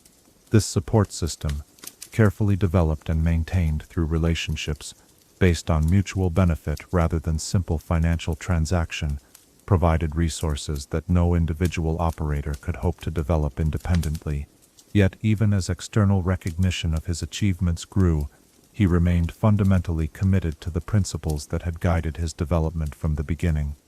Violence was employed only when necessary, efficiency remained his primary objective, and the kind of spectacular displays that attracted attention were carefully avoided in favor of results that spoke for themselves through their strategic impact rather than their dramatic presentation. The training that had begun under Couteau's guidance continued through practical application, each mission providing opportunities to refine techniques and develop new approaches to challenges that theoretical instruction could never have anticipated. Real-world experience revealed subtleties of timing, psychology, and environmental adaptation that no amount of controlled practice could fully prepare him for. Yet his foundation of disciplined preparation ensured that adaptation occurred rapidly and effectively. The financial rewards of his success, while substantial, proved less significant than the satisfaction that came from applying exceptional ability toward objectives worthy of the risks they required. The Couteau family's strategic vision provided context that transformed individual operations from isolated incidents into components of larger designs, giving meaning to activities that might otherwise have seemed merely mechanical applications of specialized skills. Intelligence agencies throughout the known world began to develop increasingly sophisticated theories about the individual whose activities had disrupted so many of their carefully laid plans. Yet their attempts to develop countermeasures consistently failed because they approached the problem through conventional frameworks that could not account for capabilities that transcended normal categories of professional expertise. The legend that accumulated around his work served to enhance rather than compromise his effectiveness, since reputation could often accomplish objectives that direct action might have required. The mere possibility of his involvement in a situation could influence decision-making processes in ways that benefited Noxian interests without requiring any actual intervention, demonstrating how excellence in execution could create strategic advantages that extended far beyond the immediate tactical applications of specific skills. As seasons passed and his list of successful operations continued to grow, Talon began to understand that he had achieved something unprecedented in the history of his profession, a level of expertise that transformed him from mere tool of policy into strategic asset, whose capabilities influenced the very formation of national objectives. His success had created possibilities that previous generations of planners could never have considered, expanding the range of problems that could be addressed through direct action rather than lengthy diplomatic or military campaigns. As our exploration of Talon's emergence as Noxus's premier operative draws toward its contemplative conclusion, we find ourselves marveling at the transformation of individual ability into historical significance. In each mission successfully completed, in every reputation enhanced through precise execution, in the growing recognition that excellence had found its proper application, we witness the profound satisfaction that emerges when personal mastery serves purposes worthy of its dedication. Perhaps, as you settle into your own peaceful rest, you might consider, how does the faithful application of our highest abilities toward worthy objectives transform not just our own understanding of what becomes possible, but the very landscape of opportunity for those who follow in our footsteps? Chapter 9. The Disappearance. In the delicate architecture of trust that binds families together, there exists no catastrophe more devastating than the sudden absence of the foundation upon which all other relationships have been built. As we delve into this most painful chapter of Talon's journey, imagine the moment when certainty transforms into confusion, when the unthinkable becomes reality, when someone who seemed as permanent as the stones of Noxus itself simply vanishes into silence that no amount of searching can fill or explain.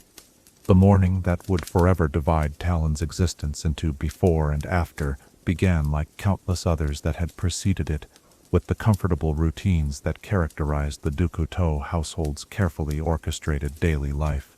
Dawn brought the familiar sounds of a family preparing for another day of coordinated activity, quiet conversations over breakfast that seamlessly blended personal affection with professional planning, the subtle rustle of equipment being checked and prepared, the measured footsteps that spoke of individuals moving with purpose toward objectives that served both personal ambition and collective goals. Yet as hours passed in their accustomed rhythm, an absence began to register in ways that defied immediate explanation. General Couteau's presence had always been more felt than seen, a constant reassurance that guidance and protection remained available even when not actively required. His morning briefings, his evening assessments, his casual observations that revealed layers of strategic thinking hidden beneath apparently simple statements, these had become such integral parts of the household's daily existence that their absence created a void that seemed to alter the very atmosphere of familiar spaces. Picture the gradual recognition that something fundamental had shifted in the family's carefully maintained equilibrium. Scheduled meetings that should have occurred remained unacknowledged. Communications that required the general's authorization went unanswered. Most troubling of all, the various networks of contacts and information sources that he maintained through constant attention began to report that their expected communications had simply ceased, leaving important questions unresolved and critical decisions suspended in uncertainty. The search that followed was conducted with the same systematic thoroughness that characterized all Couteau family operations. Every known associate was contacted, every possible destination investigated, every conceivable explanation explored with meticulous attention to detail. Talon threw himself into this effort with an intensity that transcended professional obligation to become something approaching desperate devotion, applying every skill he had developed and every resource he could access to the task of locating the man who had transformed his existence from mere survival into purposeful service. Days blurred into weeks as the investigation expanded beyond conventional approaches to encompass possibilities that most searchers would never have considered. Hidden sanctuaries that might provide perfect concealment were infiltrated and thoroughly examined. Political enemies whose motivations might include elaborate revenge scenarios were subjected to surveillance, so comprehensive that their private thoughts seemed to be the only information that remained beyond reach. Even magical consultations were pursued, despite the general's well-documented skepticism regarding supernatural solutions to practical problems. Yet every lead that seemed promising ultimately dissolved into frustration. Every theory that appeared to explain the inexplicable eventually collapsed under careful scrutiny.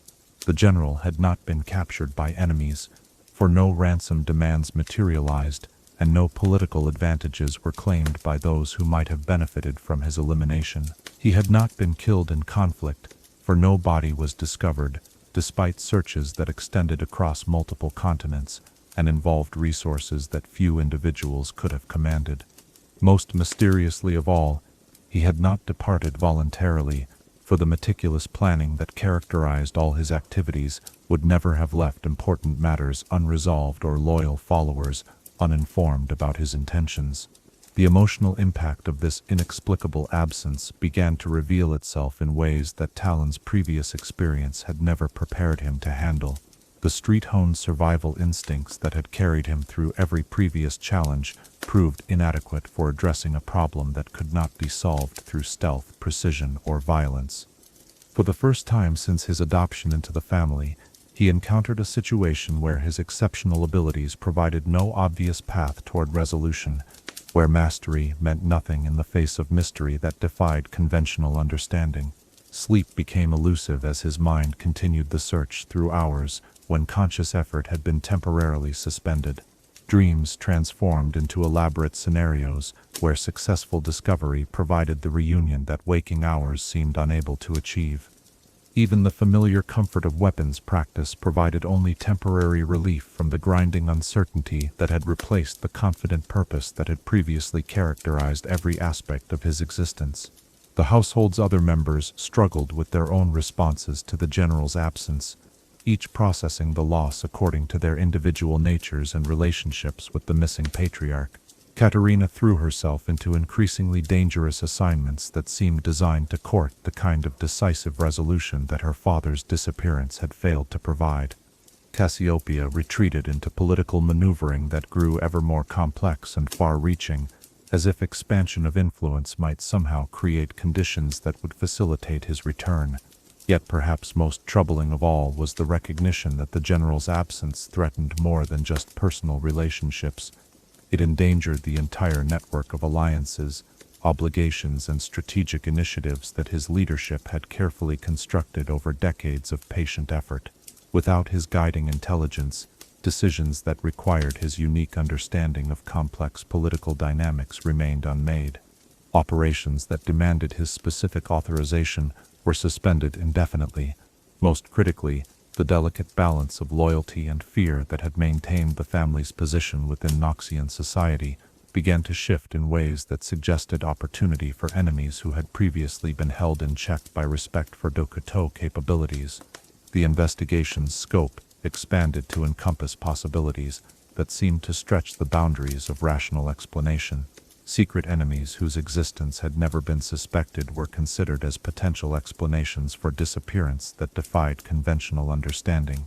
Ancient grudges that might have motivated revenge scenarios of unprecedented complexity were explored through historical research that revealed layers of political intrigue extending back through generations of Noxian leadership. Even the possibility of magical intervention was examined, despite the practical difficulties involved in investigating phenomena that operated according to principles entirely different from conventional causation. Months passed without resolution, and Talon found himself confronting questions that his previous existence had never required him to address. How does one maintain purpose when the source of that purpose has vanished without explanation?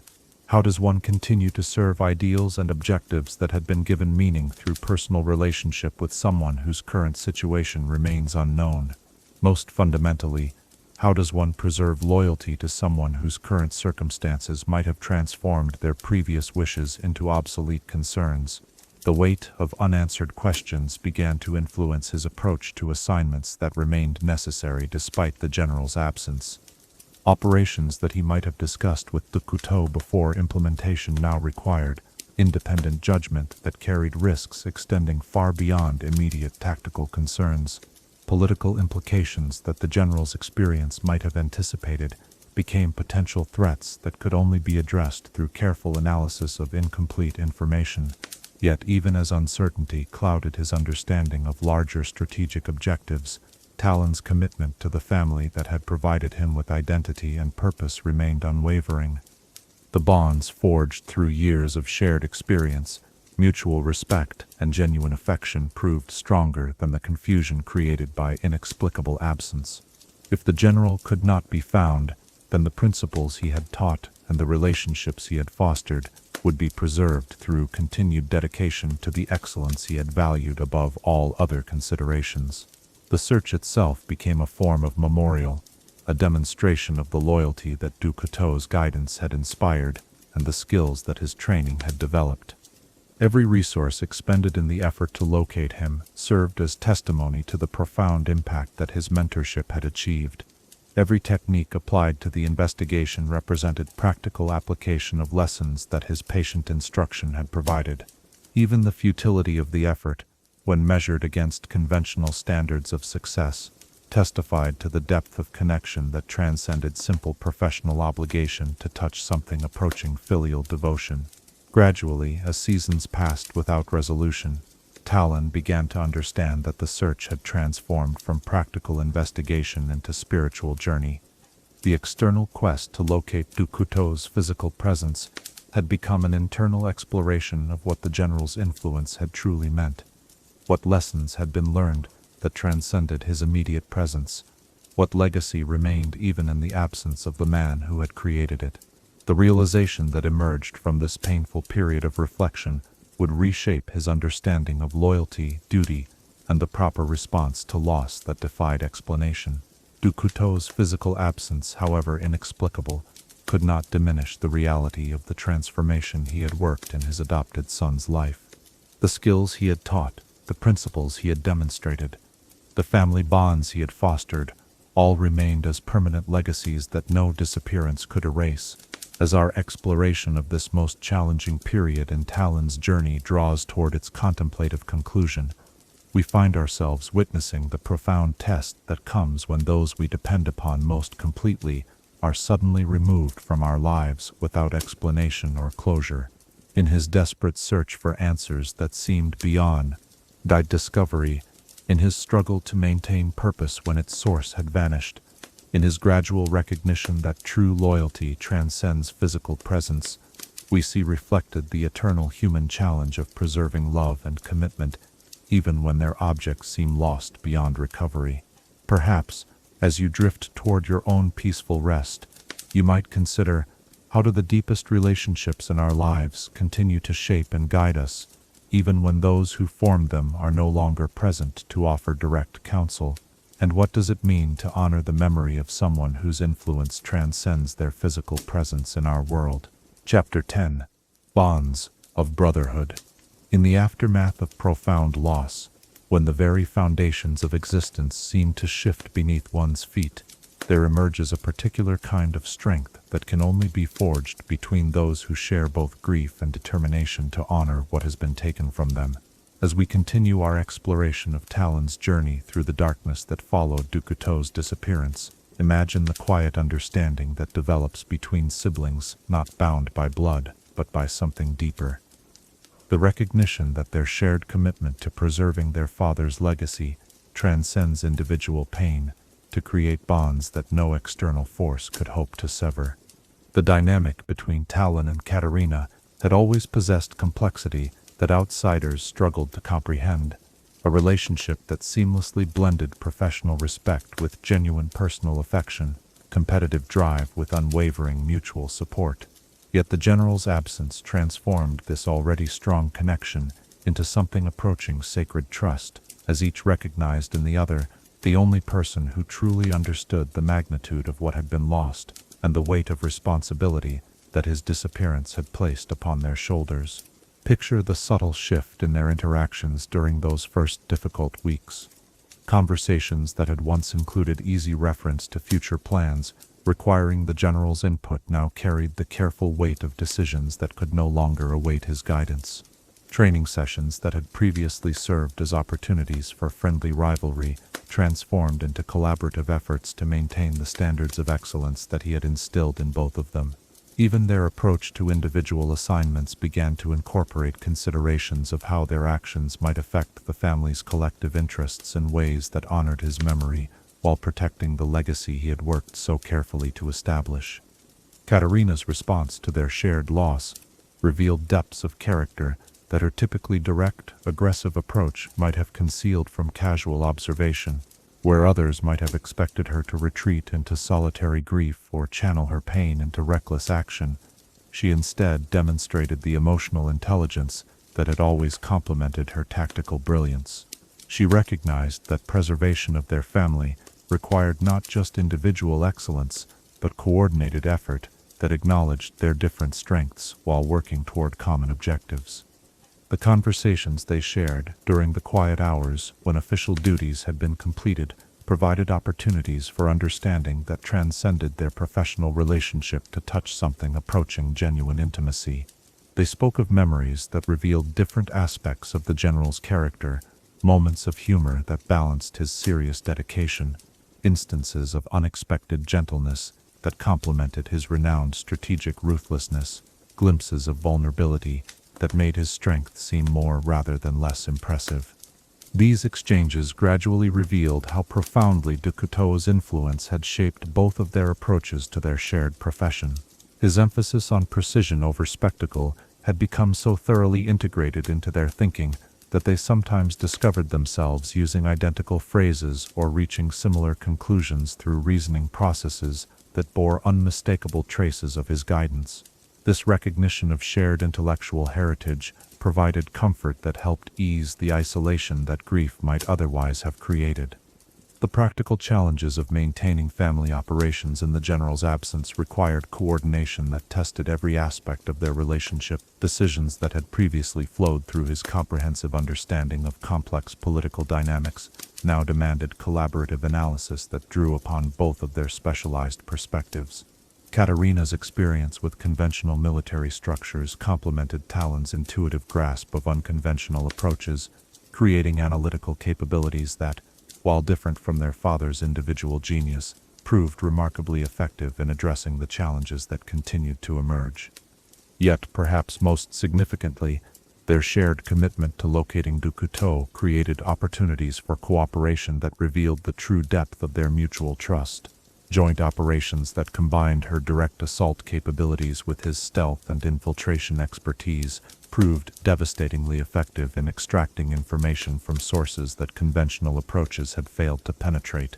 The seamless coordination they achieved during these investigations demonstrated how thoroughly each understood the other's capabilities and limitations, how completely they had learned to function as complementary parts of a unified whole. The protective instincts that emerged between them surprised both with their intensity. Talon found himself analyzing potential threats to Katarina with the same meticulous attention he devoted to his own security, while she began incorporating considerations of his safety into her typically bold operational planning. This mutual concern, while never explicitly discussed, became apparent through subtle adjustments in their behavior that spoke to the deep affection that had developed beneath their professional partnership. Their different approaches to processing grief provided unexpected opportunities for mutual support. Where Talon's tendency toward introspection might have led to isolation, Katarina's more direct emotional expression encouraged conversations that brought clarity to feelings that solitary reflection could never have resolved. Conversely, his capacity for patient analysis helped her channel immediate emotional responses into long-term strategies that served their shared objectives while honoring the intensity of her feelings. The household staff, observing these interactions, began to recognize that the Couteau family's essential character remained intact despite the general's absence. The principles he had instilled, the standards he had maintained, the careful balance between personal affection and professional excellence that had characterized their family culture, all continued to flourish under the joint stewardship that Talon and Katarina provided through their coordinated leadership. Training sessions that had once served as individual skill development transformed into collaborative exercises that enhanced both of their capabilities while strengthening the bonds between them. Sparring matches became opportunities to test new techniques against opponents who understood their strengths well enough to provide meaningful challenges. Technical discussions revealed how each had internalized different aspects of their father's teachings, creating opportunities for mutual education that enriched both of their professional arsenals. The political dimensions of their family's position within Noxian society required careful management that drew upon both of their unique talents. Sparring matches became opportunities to test new techniques against opponents who understood their strengths well enough to provide meaningful challenges. Technical discussions revealed how each had internalized different aspects of their father's teachings, creating opportunities for mutual education that enriched both of their professional arsenals. The political dimensions of their family's position within Noxian society required careful management that drew upon both of their unique talents. Katarina's established relationships within military hierarchies provided access to information and influence that complemented Talon's connections among the networks of specialists who operated in society's shadows. Together, they could maintain the family's reputation for effectiveness while preserving the discretion that had always characterized the Couteau operations. Perhaps most importantly, their partnership provided living proof that the general's investment in building strong family bonds had created something that could survive even his mysterious absence. The loyalty he had inspired, the mutual respect he had fostered, the shared commitment to excellence he had instilled, all remained as permanent legacies that continued to shape their behavior and guide their decisions, even when his direct influence was no longer available. The assignments they undertook together during this period achieved results that honored the family tradition while establishing new standards of collaborative effectiveness. Their combined capabilities allowed them to address challenges that neither could have handled independently, demonstrating how the general's vision of family as coordinated strength, rather than individual competition, had created possibilities that transcended what any single person could achieve. The emotional support they provided each other during the darkest moments of uncertainty proved as valuable as any tactical assistance. When Talon's typically controlled demeanor threatened to crack under the weight of unresolved questions, Katerina's fierce determination reminded him that strength could be shared rather than borne alone. When her direct approach to problems encountered obstacles that defied conventional solutions, his patience and analytical capabilities provided alternative perspectives that prevented frustration from becoming despair. Their joint efforts to maintain contact with the networks of allies and associates that Couteau had cultivated demonstrated how thoroughly they had absorbed his lessons about the importance of long-term relationships in achieving strategic objectives. Each proved capable of representing the family's interests with the kind of dignity and competence that preserved confidence in Couteau's capabilities, while acknowledging the changed circumstances that his absence had created. The understanding that developed between them during this challenging period transcended simple sibling affection to become something approaching telepathic coordination.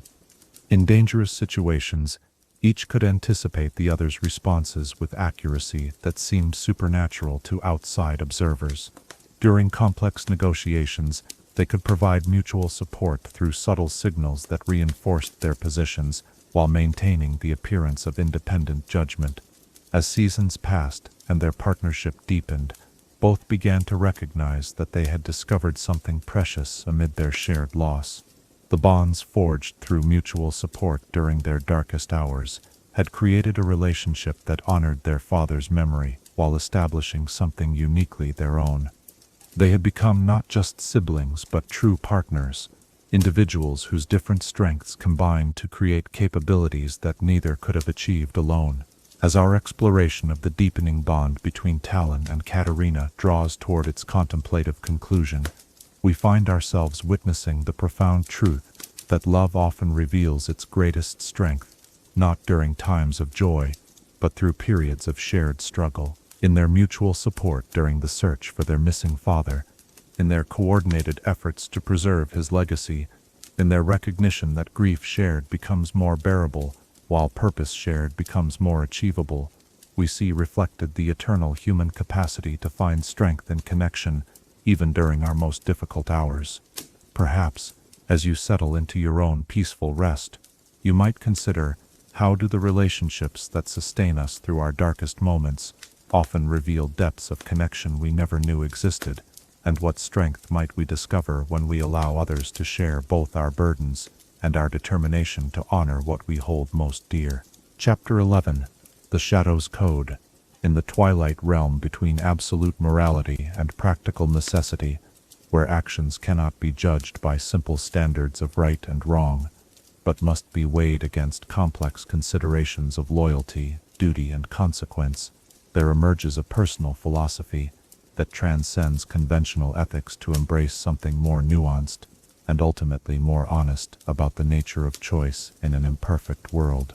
As we delve into the depths of Talon's evolved understanding of his profession and his place within it, imagine the careful balance he has learned to maintain between the ruthless efficiency that his work demands and the unexpected honor that guides his decisions, when efficiency alone proves insufficient to navigate the moral complexities of his existence. The code that governs Talon's actions emerged not from formal instruction or philosophical study, but from the gradual synthesis of hard-won experience, careful observation of consequences, and deep reflection on the responsibilities that accompany exceptional capability.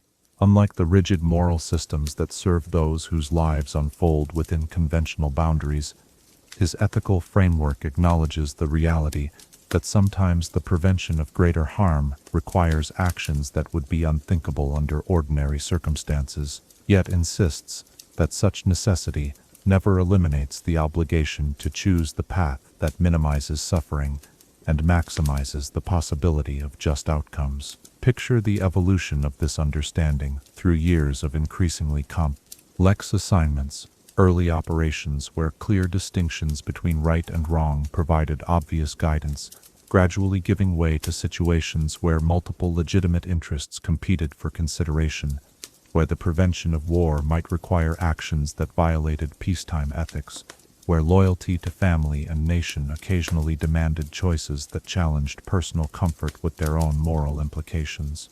Each such encounter added new dimensions to his developing philosophy, refining his understanding of when absolute principles served justice and when rigid adherence to simple rules might actually enable greater injustice.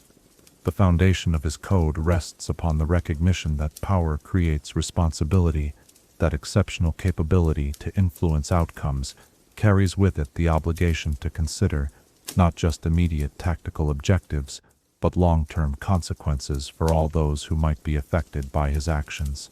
This understanding prevents him from viewing his assignments as mere technical challenges to be solved through skillful application of specialized techniques, instead requiring him to analyze each situation as a complex web of relationships and potential outcomes that extend far beyond the immediate scope of his involvement.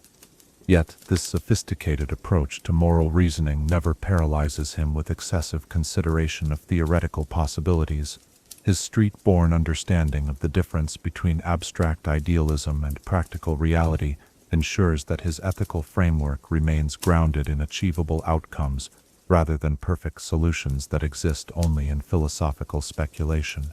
He has learned to distinguish between the kind of moral purity that serves primarily to make its practitioners feel virtuous and the kind of principled action that actually reduces suffering and increases justice in the world as it exists rather than as it might ideally be. The loyalty that forms the cornerstone of his personal code operates according to principles that acknowledge hierarchy while maintaining space for individual judgment when circumstances require it. His commitment to the Couteau family transcends simple obedience to become something approaching sacred trust. Yet this devotion never eliminates his responsibility to evaluate whether specific orders serve the deeper purposes that justify his loyalty in the first place. He understands that true faithfulness sometimes requires the courage to question directives that might compromise the long-term interests of those he serves, even when such questioning carries personal risks. His approach to violence reflects perhaps the most complex aspect of his moral framework. Having learned in the harsh school of street survival that sometimes force represents the only viable response to threats that cannot be addressed through other means, he neither glorifies nor condemns the use of violence as an abstract concept. Instead, he evaluates each situation according to whether alternative approaches might achieve necessary objectives with less potential for harm, always seeking solutions that accomplish required goals through the minimum application of force consistent with effectiveness and his own survival. This measured approach to conflict sets him apart from those who either embrace violence as a preferred solution or reject it entirely, regardless of consequences. He has observed how both extremes can lead to outcomes that serve neither justice nor practical necessity, how excessive aggression creates cycles of revenge that multiply suffering, while absolute pacifism sometimes enables greater violence by failing to address threats that could have been stopped through timely intervention. His code seeks the narrow path between these extremes, acknowledging force as a legitimate tool, while insisting that its application be guided by careful consideration of alternatives and consequences. The discretion that characterizes his work reflects not just operational security, but ethical conviction that some forms of knowledge create burdens that others should not be forced to bear. His commitment to maintaining the anonymity of his methods and the confidentiality of his clients serves multiple purposes, protecting those who might be endangered by association with his activities, preserving the effectiveness of techniques that depend upon secrecy for their success, and accepting personal responsibility for choices that others might struggle to understand or accept.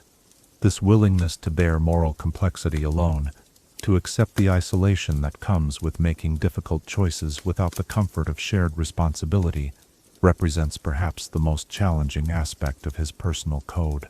He recognizes that his exceptional capabilities create unique obligations that cannot be delegated to others, that the weight of decisions affecting life and death ultimately rests upon his individual judgment, regardless of what guidance or authorization he might receive from external sources.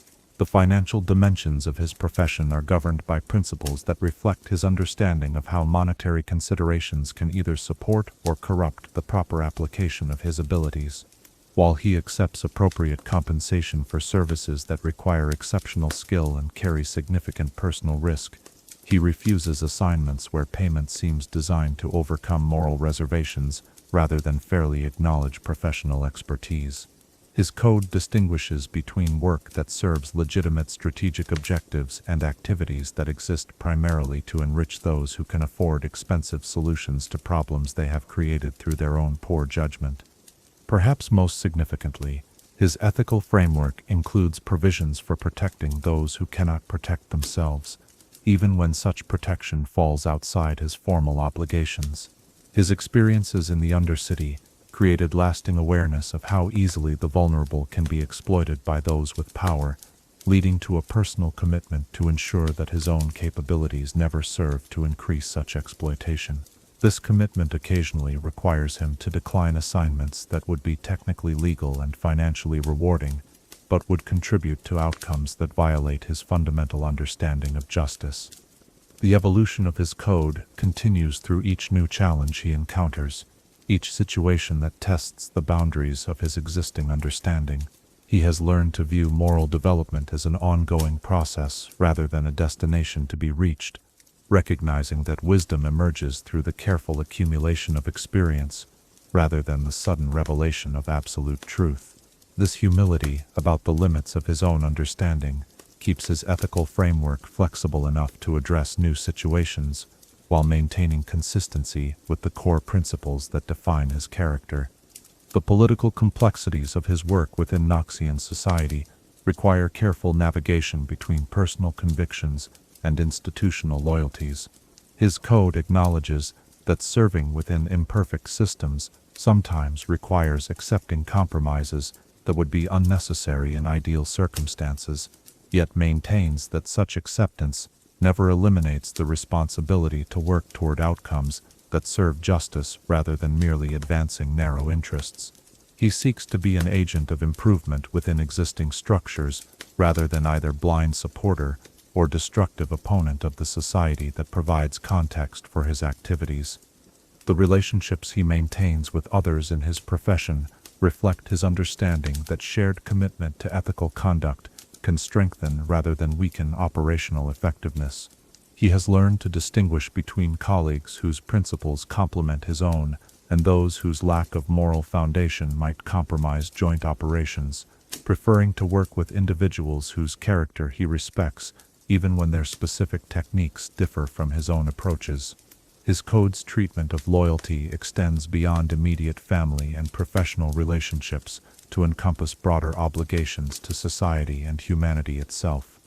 While his primary commitments remain clear, he recognizes that these specific loyalties gain their meaning from larger purposes that transcend narrow self-interest or tribal allegiance. This perspective prevents his devotion to particular individuals or institutions from blinding him to their potential for error or corruption, maintaining space for the kind of constructive criticism that true loyalty sometimes requires. As our exploration of Talon's personal code draws toward its contemplative conclusion, we find ourselves witnessing the profound challenge of maintaining moral clarity while operating in realms where simple answers rarely exist and perfect solutions remain forever beyond reach. In his careful balance between efficiency and honor, between loyalty and independent judgment, between practical necessity and ethical principle, we see reflected the eternal human struggle to remain true to our deepest values while engaging effectively with the complex realities of an imperfect world. Perhaps as you drift toward your own peaceful rest, you might consider, how do we develop personal codes that honor both our highest ideals and our practical responsibilities, and what wisdom guides us when loyalty and conscience seem to point in different directions? Chapter 12. Legacy of the Blade. In the quiet hours when the world settles into contemplative stillness, and the weight of accumulated years invites reflection upon the path that has brought us to our present moment, there emerges a profound understanding of how individual choices, seemingly small in their immediate impact, can weave together to create a tapestry of purpose that transcends the boundaries of any single life. As we draw our exploration of Talon's remarkable journey toward its full conclusion, imagine the serene satisfaction that comes with recognizing how far one has traveled from humble beginnings, how profoundly transformation can reshape not just individual destiny, but the very landscape of possibility for those who follow. The man who now moves through Noxus's shadows bears little resemblance to the desperate orphan who once scrambled through the Undercity's forgotten passages, seeking nothing more than survival until the next dawn. Yet the essential elements that defined his character during those formative years, the careful observation, the patient dedication, the unwavering commitment to excellence in whatever circumstances might demand, these remain as fundamental aspects of his identity, refined and focused, but never abandoned in favor of easier paths or more comfortable choices. Picture him in the present moment, a figure whose reputation has become legend throughout the corridors of power, whose capabilities serve as the ultimate expression of what disciplined training and natural talent can achieve when united in service of worthy objectives. The techniques he employs have evolved far beyond mere survival skills to become something approaching artistry, each movement flowing with the kind of precision that makes difficult tasks appear effortless to those fortunate enough to witness his work. The assignments that reach his attention now reflect the unique position he has achieved within Noxian strategic planning, where once he might have been considered simply another specialized tool to be employed when conventional approaches proved inadequate. He has become something more significant, a strategic asset whose very existence expands the range of problems that can be addressed through direct action rather than lengthy diplomatic or military campaigns. His counsel is sought not just for operational planning, but for the kind of tactical insights that can only emerge from years of successful application of theoretical knowledge to real-world challenges. Yet perhaps most remarkably, the success he has achieved has never diminished his fundamental humility about his place within larger designs. The street-born understanding that individual survival depends upon accurate assessment of one's capabilities and limitations has evolved into wisdom that recognizes how personal achievement gains its meaning through service to purposes that transcend individual ambition. He understands that his exceptional abilities represent not personal possession but stewardship of gifts that carry responsibilities extending far beyond his own immediate interests. The relationships that anchor his current existence reflect the profound transformation that family membership worked upon his understanding of what loyalty might mean when based on mutual respect rather than desperate necessity. The bonds forged with Katerina through shared struggle and coordinated effort have deepened into the kind of trust that requires no external validation, while his continuing devotion to Couteau's memory provides guidance that remains effective even in the general's mysterious absence. These connections offer emotional foundation that allows him to engage with the moral complexities of his profession without losing sight of the human values that give meaning to technical excellence. The search for Couteau continues, though its nature has evolved from desperate investigation to patient vigilance. Talon has learned to balance hope with acceptance, maintaining readiness to respond to any information that might lead to resolution, while refusing to allow uncertainty about one aspect of his existence to paralyze progress in other areas. This mature approach to unresolved questions reflects wisdom gained through experience with problems that resist immediate solution. Understanding that persistence often proves more valuable than intensity when addressing challenges that unfold across extended time frames. His current understanding of his profession encompasses insights that extend far beyond the technical mastery that first brought him to Couteau's attention. He recognizes how his work fits within broader patterns of political development, how individual operations contribute to strategic objectives that might take years or even decades to achieve their full implementation. This long-term perspective allows him to evaluate potential assignments not just for their immediate tactical requirements, but for their contribution to outcomes that serve justice rather than merely advancing narrow interests. The weapons he carries have become extensions of himself in ways that transcend mere familiarity with their capabilities. Each blade, each specialized tool, each piece of equipment represents years of refinement and adaptation, countless hours spent perfecting techniques until they flow with the natural inevitability of heartbeat or breath. Yet, this mastery never becomes an end in itself. The tools serve purposes that remain constantly present in his awareness, reminding him that true expertise lies not in impressive displays of skill, but in the efficient accomplishment of objectives that justify the risks their achievement requires. The networks of contacts and allies that support his operations have expanded to encompass individuals whose loyalty transcends simple financial arrangement to embrace genuine appreciation for the principles that guide his work. These relationships, carefully cultivated through consistent demonstration of integrity and competence, provide resources that no amount of money could purchase while creating mutual obligations that strengthen rather than constrain his operational freedom.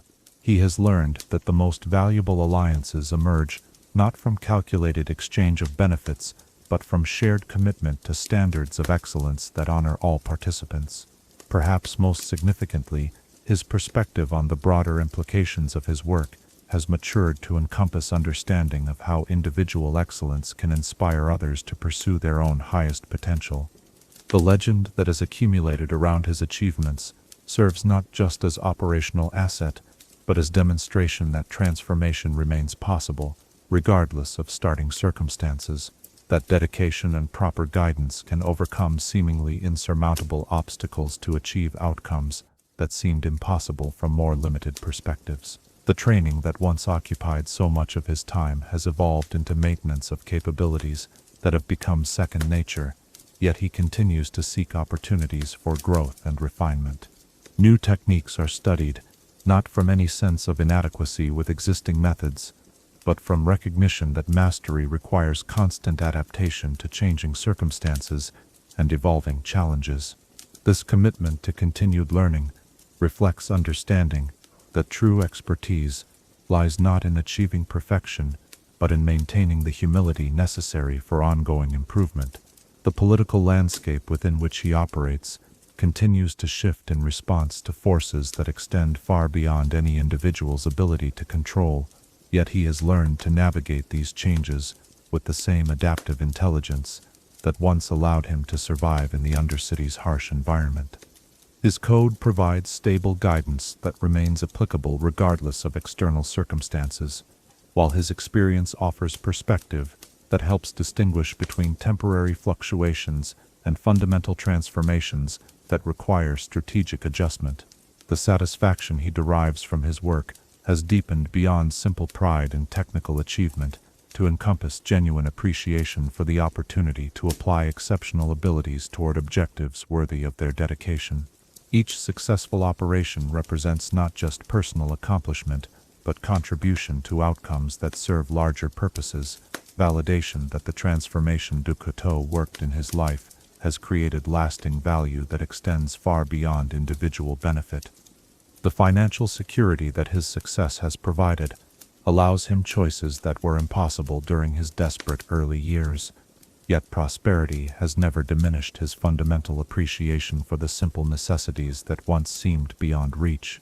Comfort serves not as reward for past achievement, but as foundation for future service, removing survival pressures that might otherwise compromise his ability to make decisions based purely on merit rather than necessity. His understanding of legacy has expanded to encompass not just the immediate impact of his individual actions, but the long-term influence that principled excellence can exert upon others who observe its effects. The techniques he has developed, the standards he has maintained, the relationships he has honored, all contribute to patterns that will continue to shape outcomes long after his own direct participation has ended. As evening settles over the Empire, whose interests he serves with such distinction, as shadows gather in familiar configurations that remind him of countless nights spent perfecting abilities that have brought him so far from his origins. Talon finds himself contemplating the strange journey that has transformed desperate survival into purposeful service. The skills remain essentially unchanged, yet their application now serves ends that would have seemed impossible to imagine from the perspective of that forgotten child who once moved through darkness, seeking nothing more than life itself. The blade at his side catches the last light of day, its edge maintaining the perfect sharpness that reflects not just technical mastery, but the philosophical precision that guides every aspect of his existence. In its balanced weight, in its familiar grip, in its readiness for whatever challenges darkness might bring, he recognizes symbols of transformation that encompasses far more than mere professional development to touch the very foundations of identity and purpose. As our long exploration of Talon's remarkable evolution draws toward its gentle conclusion, we find ourselves marveling at the profound truth that the most extraordinary transformations often begin with the simplest recognition that excellence deserves nurturing, that potential awaits proper guidance, that family can be forged through shared commitment to worthy purposes. In his journey from nameless orphan to legend, whose very existence expands possibilities for others, we witness testimony to the eternal human capacity for growth when talent meets opportunity, and both are guided by wisdom that understands how individual achievement gains its deepest meaning through service to something greater than self. Perhaps, as you settle into your own peaceful rest, carried by the gentle rhythm of this story toward dreams that honor both struggle and triumph, you might reflect upon your own journey of becoming. What hidden potentials await discovery within the circumstances of your current existence, and how might the seemingly small choices you make each day be weaving themselves into a legacy of transformation that extends far beyond anything you can presently imagine?